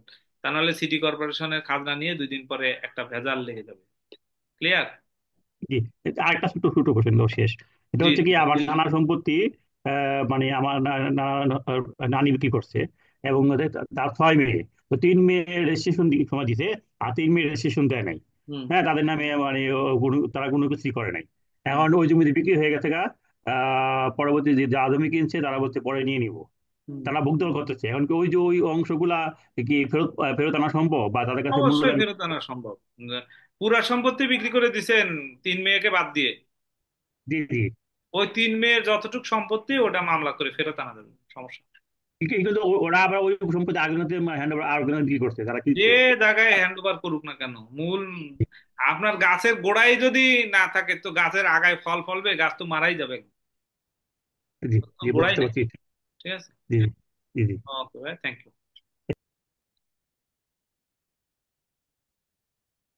অ্যাডভোকেট রনি ভাই, আনমিউট করে প্রশ্ন করবেন প্লিজ। জি, আসসালামু আলাইকুম। ওয়ালাইকুম আসসালাম। ভালো আছেন আপনি? হ্যাঁ, ভালো আছেন না ভাইয়া? জি। আচ্ছা, আমার প্রশ্নের জায়গাটা হচ্ছে এই যে নবাবদের সম্পত্তি, হুম হ্যাঁ, সেটা হচ্ছে ইন্ডাস্ট্রিয়াল প্রমোশন অফ পাকিস্তান, ওটার নামে ছিল। মানে ওনারা নবাবদের কাছ থেকে নিয়েছে আর কি। হুম নেওয়ার পরে আজিজ কোঅপারেটিভ, যেটা আমাদের শাহবাগে, ওনাদের যে আজিজ সাহেব, মানে ওনারা আবার নিয়েছে ওনাদের কাছ থেকে এই যে হুম ইন্ডাস্ট্রিয়াল প্রমোশন সার্ভিস অফ, যে স্টেট, যেটা আর কি পাকিস্তান থেকে। তো হুম ওনারা ওনাদের কাছ থেকে নেওয়ার পরে এটা হচ্ছে বাংলাদেশের নামে আসছে। হুম এখন আজিজ কোঅপারেটিভের সমন্বয়ক যাকে পাওয়ার দেওয়া হয়েছিল, সে একজন ভদ্রলোকের কাছে আজিজ কোঅপারেটিভের 5 তলা বিল্ডিং এর 4 তলায় হচ্ছে 2,000 স্কোয়ার ফিট, ওটা হুম উনি রেজিস্ট্রি করে দিল। উনি কেনার পরে রেজিস্ট্রি করলো, হোল্ডিং মানে যত প্রকার ইউটিলিটি ইউটিলিটি সব করলো, এবং এখনো ভোগ দখল করতেছে। 5 তলায় যেটা হইলো, 5 তলায় এটা কিনলো অ্যালটমেন্টের মাধ্যমে। হুম আচ্ছা, অ্যালটমেন্টের মাধ্যমে কিনছে ওইখান থেকে, যে আজিজের ওই যে কোঅপারেটিভ, ওইখান থেকে সমন্বয়কের মাধ্যমে। এখন এখানে আরেকটা ইন্টারেস্টিং ঘটনা ঘটছে, ওইটা তো উনি নাম টাম করে এখন আছে, বাট ওইটা হচ্ছে পার্ট পেমেন্ট হয়েছে অ্যালটের মাধ্যমে, বাট কোনো ডিড টিড হয় নাই। হুম 4 তলাটা ডিড হয়েছে, হুম মানে রেজিস্ট্রি হয়েছে আর কি, যেটা বললাম। ওটার মানে মালিকানা ওকে। এখন এখানে আরেকটা ইন্টারেস্টিং ঘটনা ঘটছে, এই যে বিল্ডিংটা, এটা 5 তলা থেকে 24 তলা পর্যন্ত হবে, এটা আবার রাজুক নকশা দিয়ে দিয়েছে। হুম হুম বাট ভবনবিহীন ভবন, ভবন নির্মাণবিহীন ভবন আর কি। মানে শূন্যে 5 তলা থেকে 21 তলা পর্যন্ত। হুম এটা আবার আমার যে লোক, উনি কিনছে অ্যালটের মাধ্যমে, কার থেকে হুম কিনছে? অথরাইজ পার্সনের থেকে। এখন হুম আমার প্রশ্নের জায়গাটা হচ্ছে, 4 তলা তো আমি 2,000 স্কোয়ার ফিট ভোগ করে আছি, সব ইউটিলিটি করলাম, ওই যে হুম ওয়াসা পানি টানি যা যা আছে, বিদ্যুৎ টিদ্যুৎ। 5 তলা হচ্ছে আমি অ্যালটমেন্টের মাধ্যমে কিনলাম একটা পার্সেন্টেজ দিয়ে। আমি বলছি যে আমি বাকি টাকা দিয়ে দিব, ওনারা বারবার বলতেছি দলিল করে দেওয়ার জন্য, ওনারা মারা হয়ে গেছে অলরেডি। এটা হচ্ছে 5 তলা। হুম আর আরটা যেটা হচ্ছে, যে 5 তলা থেকে 21 তলা পর্যন্ত রাজুকের অনুমোদন আছে, ওনারা অ্যালটমেন্টের মাধ্যমে 50 লক্ষ টাকা অ্যালটমেন্টের মাধ্যমে আমার কাছে বিক্রি করেছে। হুম এখন আমার প্রশ্নটা হচ্ছে, 4 তলা তো আমি ওকে, হুম যেটাতে ডিড হয়েছে। 5 তলা আর ভবন নির্মাণবিহীন, যেটাতে রাজুকের নকশা আছে, হুম রাজুক কর্তৃক, এটাতে আমি অ্যালটমেন্টের মাধ্যমে কিনেছি। হুম হ্যাঁ, ওই আজিজ কোঅপারেটিভের যে পুরো ল্যান্ডটা, এটার যে সমন্বয়ক, তার কাছ থেকে। হুম এখন আমার প্রশ্নের জায়গাটা হচ্ছে, 5 তলার যে 1,500 স্কোয়ার ফিট এটা, আর হচ্ছে ভবন নির্মাণবিহীন যে 5 তলা থেকে 21 তলা, যেটা রাজুকের 24 তলা অনুমোদন আছে, হুম এটার জন্য আমি কি 4 তলাকে নিয়ে কি পার্মানেন্ট পারপিচুয়াল ইনজেকশনের মামলা করতে পারবো, নাকি না, না টাইটেল টাইটেল ডিড করতে মানে ঘোষণা মোকদ্দমা করতে পারবো? এটা একটু আমার জানার বিষয় ছিল। তো অনেক তো অনেকগুলি কথা আসছে, আমি একটু ছেড়ে ছেড়ে গেছি, আবার একটু ক্লিয়ার হই। সেটা হলো যে বিল্ডিংটা এখন নির্মাণ করা আছে কয়তলা পর্যন্ত? 4 তলা পর্যন্ত? 5 তলা, 5 তলা। 5 তলা পর্যন্ত করা আছে, আপনি 4 তলায় ফ্ল্যাট নিলেন। জি, ওটা হচ্ছে আমার একদম 5 তলা। রেজিস্ট্রি করা। হুম। আচ্ছা, উপর 5 তলা আপনি অ্যালটমেন্ট নিলেন, তাই তো? না, 5 তলা অ্যালটমেন্ট নিয়েছি ওদের সমন্বয়কের কাছ থেকে, আদিজের। হুম। হ্যাঁ, এটা আমি রেজিস্ট্রিও করছি, রেজিস্ট্রিও করে দিচ্ছি আমার, এটা হচ্ছে রেজিস্ট্রিও 4 তলা। করা হয়ে গেছে, তাহলে তো আপনি চার পাঁচ 4 তলা তলা দুইটারই মালিক হলেন। না, 5 তলা তো ঝামেলা আছে, 5 তলা আমি অ্যালটের মাধ্যমে নিয়েছি, রেজিস্ট্রি হয় নাই। তো রেজিস্ট্রি হয় নাই? 5 তলা, হ্যাঁ 5 তলা। রেজিস্ট্রি কেন হয় নাই? ওনারা দিমু দিচ্ছি করে আর দেওয়া হয় না, উনি মারাই গেছে আর কি, আজিজের যে বায়নানামা আছে? রেজিস্টার্ড বায়নানামা আছে? রেজিস্টার্ড মানে না, মানে স্টাম্পের মাধ্যমে আছে অ্যালট। ওনারা টাকাটা রিসিভ করছে অ্যালটমেন্টের মাধ্যমে আর কি, অ্যালটমেন্ট ডিড আছে। সেক্ষেত্রে আপনি মামলা করতে পারবেন আপনাকে রেজিস্ট্রি করে দেওয়ার জন্য, কিন্তু হুম। আদালত আপনাকে রেমেডি দিবে কি দিবে না এটার আসলে কোনো গ্যারান্টি নেই। আবার এখানে একটা কথা আছে, আমি অলরেডি 17 বছর, না 20 বছর ধরে আমি ভুক্ত করলে আছি।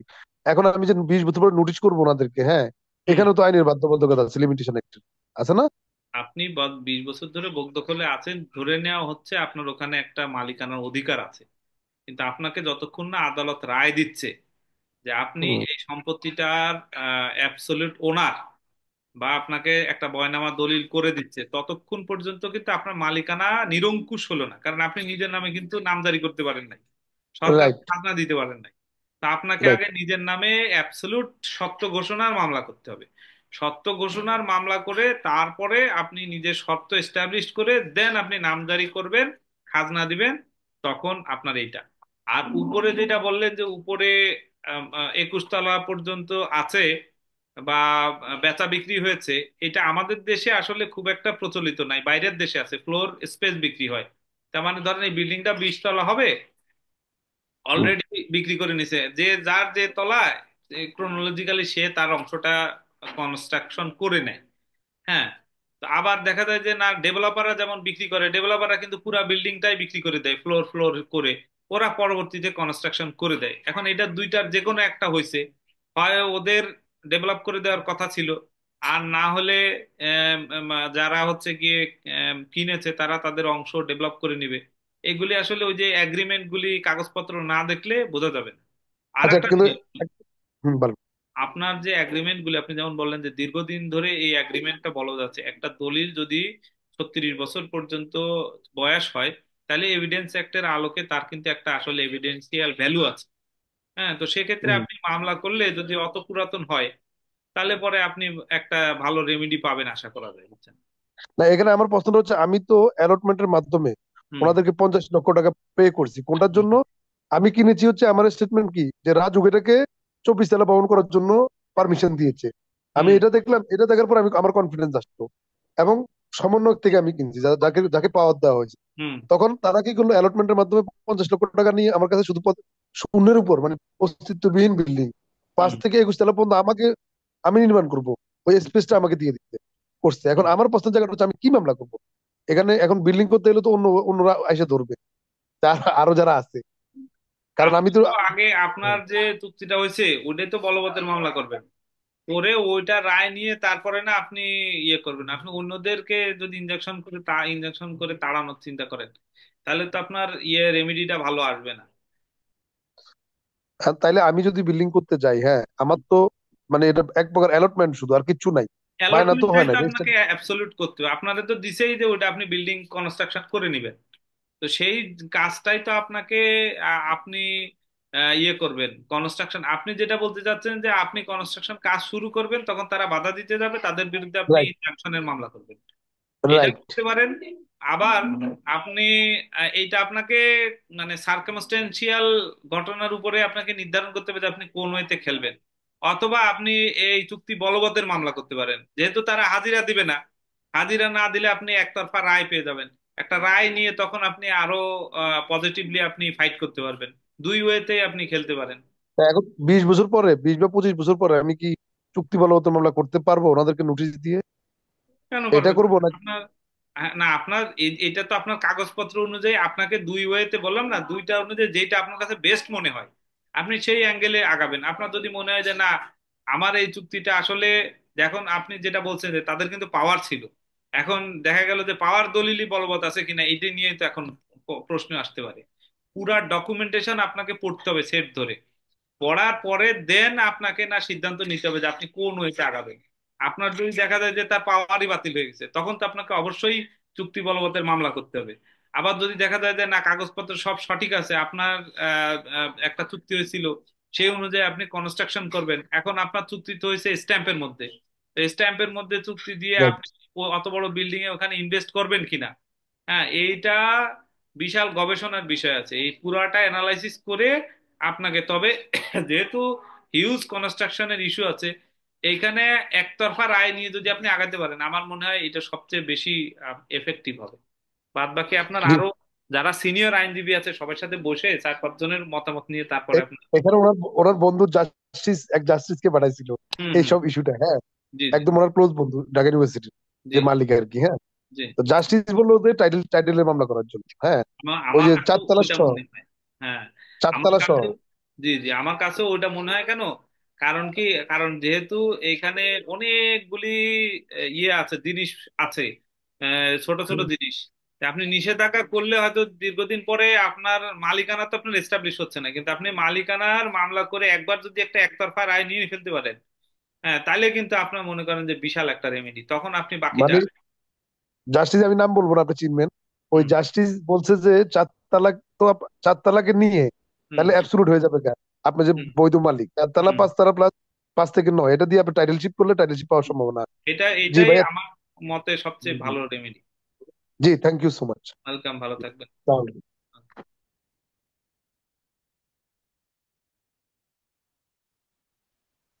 ইঞ্জিনিয়ার ইমাম হুসেন ভাইয়া, আনমিউট করে প্রশ্ন করেন প্লিজ।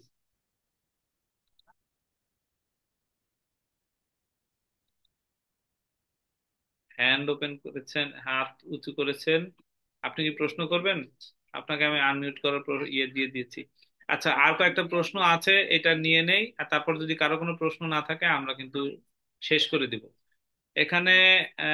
সজীব দাস দাদা লিখেছেন, আমি যে খতিয়ানগুলো অনলাইনে নাই বা জমির হিস্ট্রি কিভাবে জানা যায় এবং কাগজপত্রে পূর্বের মালিকানা ছাড়া কিভাবে পাওয়া যাবে, এগুলি আমরা যখন নেক্সটে দলিলের ক্লাসগুলি করব তখন আরো বিস্তারিত জানতে পারবেন। তবে নর্মাল হচ্ছে যে অনলাইনে যে কাগজপত্রগুলি নাই সেগুলি আপনাকে ম্যানুয়ালি তুলতে হবে ডিস্ট্রিক্ট রেকর্ড রুম থেকে। আর যেখানে হিস্ট্রি জমিতে লেখা থাকে না, আপনার দলিলের মধ্যে লেখা থাকে না, সেক্ষেত্রে আপনার খতিয়ানের সাথে মিল করে কিছু মিলাতে হয়, কিছু পূর্ববর্তী মালিকদের কাছ থেকে জেনে নিতে হয়।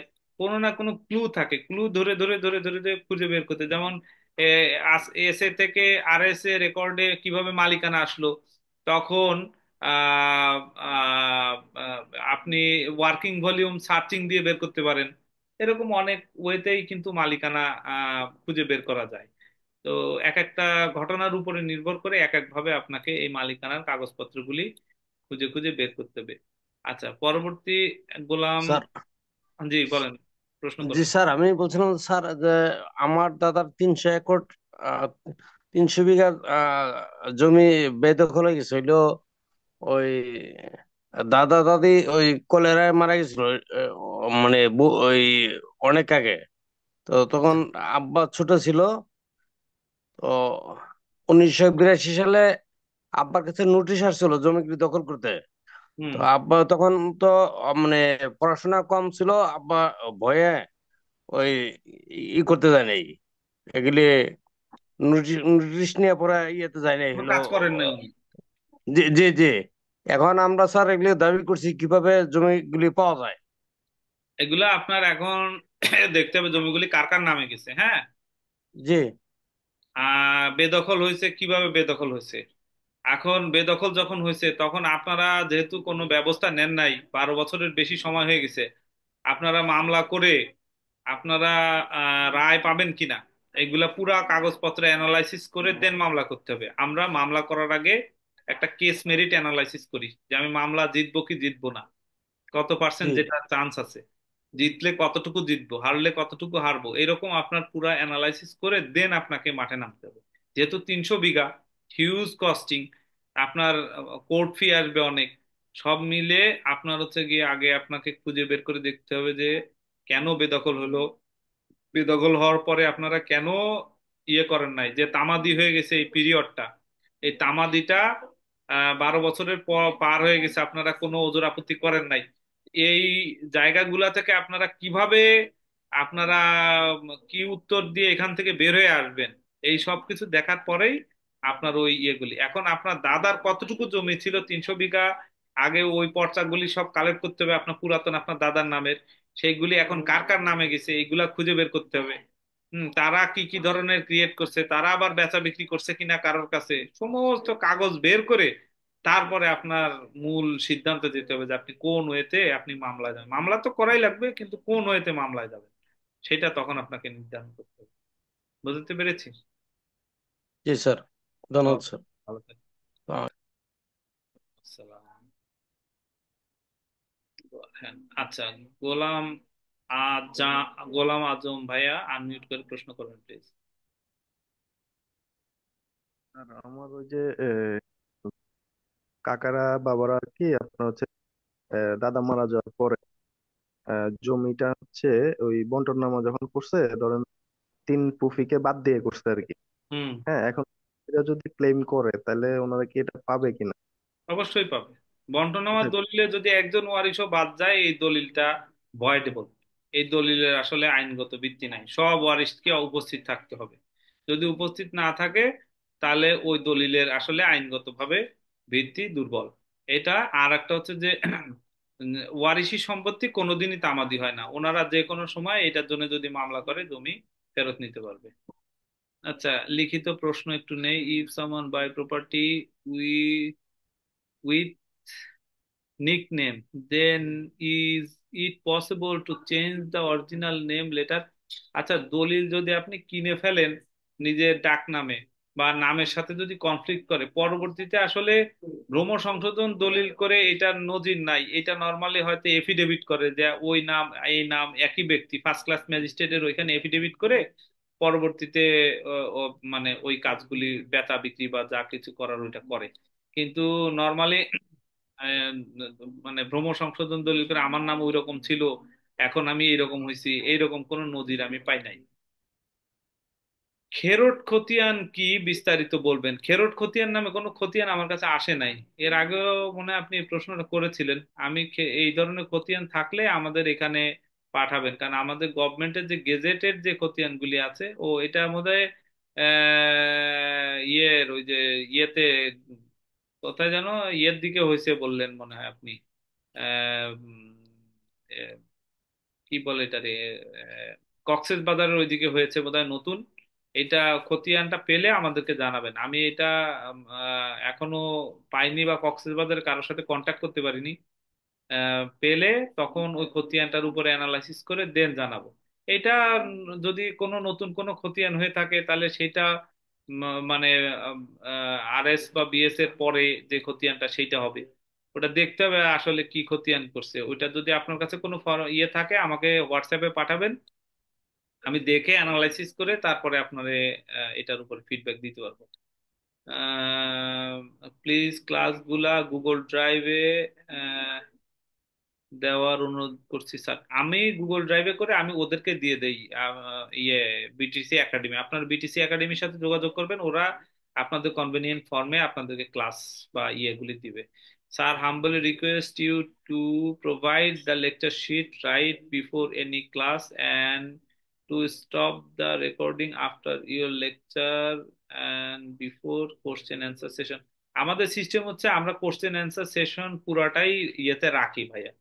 হ্যাঁ, কারণ আপনার কোশ্চেন গুলি অন্যজনের কাছে ইম্পর্টেন্ট। কোশ্চেনের মধ্যে এমন এমন জিনিস চলে আসে যে এই জিনিসগুলি ইয়েতে থাকে না, আপনার লেকচারের ভিতরে থাকে না। আপনি প্রয়োজনে এডিট করে ওইটুকু বাদ দিয়ে দিতে পারবেন। আপনি তো ভিডিও, ওরাও তো ভিডিও বা আপনার যতটুকু আছে দেখবেন, ওরা ওয়েবসাইটে আপলোড দিবে, যতটুকু লাগে দেখবেন, দেখবেন না। কিন্তু এই কোশ্চেনের মধ্যে অনেক কথাগুলি থাকে যেগুলি লেকচারের ভিতরে আসে না, প্র্যাকটিক্যাল প্রশ্ন থাকে, এই আর কি। আর লেকচার শিট গুলি আপনারা চাইলে আমাদের কাছে প্রিপেয়ার করা আছে, এটা দিতে পারবো, কিন্তু আমি ডেইলি আপডেট করছি। হ্যাঁ, তো যার কারণে ঠিক আছে, ক্লাসের আগেই আপনাদেরকে ইয়ে দিয়ে দিতে বলবো, মানে এর আগের লেকচার শিটটা, আর পরে আমার যে আপডেটেড শিটটা, যখন আপনার ক্লাসের পরে আপডেটেড শিটটা দিয়ে দিব, তাহলে তো আপনাদের 80-90% একটা ইয়ে হবে।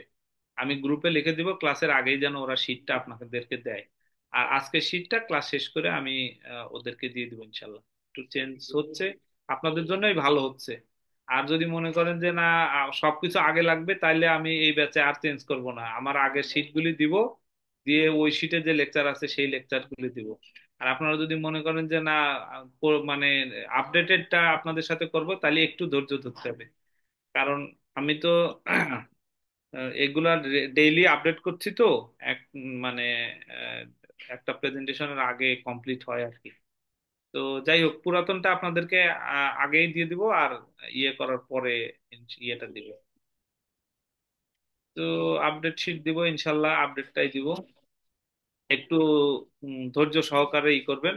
আমাদের অনেক দূর যেতে হবে, আজকে ফার্স্ট ক্লাস, আরো অনেক কিছু জানতে হবে। আজকের ক্লাসটা আসলে আপনারা ওইভাবে এনজয় করতে পারবেন না বা পারছেন না। এরপরে আরো 2-3টা ক্লাস ওইভাবে এনজয় করবেন না, যখন আমরা ফিজিক্যালি দলিল দেখাবো, ফিজিক্যালি খতিয়ান দেখাবো, কিভাবে বেটিং করতে হয়, তখন থেকে আপনারা এনজয় করবেন। কিন্তু ওইগুলি জানার আগে আপনাদেরকে এগুলি জানতে হবে।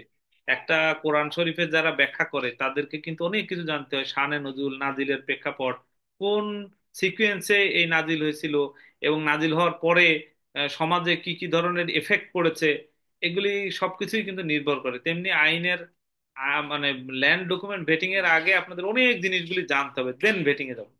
হ্যাঁ, তো এই জন্যে একটু ধৈর্য সহকারে অপেক্ষা করবেন।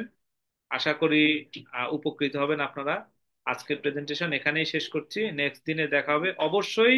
আপনারা 9টার ভিতরে ঢুকে পড়বেন, আমি 8টা 50-এ ওপেন করে দেই, তারপরে 9টার ভিতরে ঢুকে পড়বেন। আমরা 9টা 5-এই কিন্তু শুরু করে দেবো ইনশাল্লাহ। ভালো থাকবেন, আসসালামু আলাইকুম।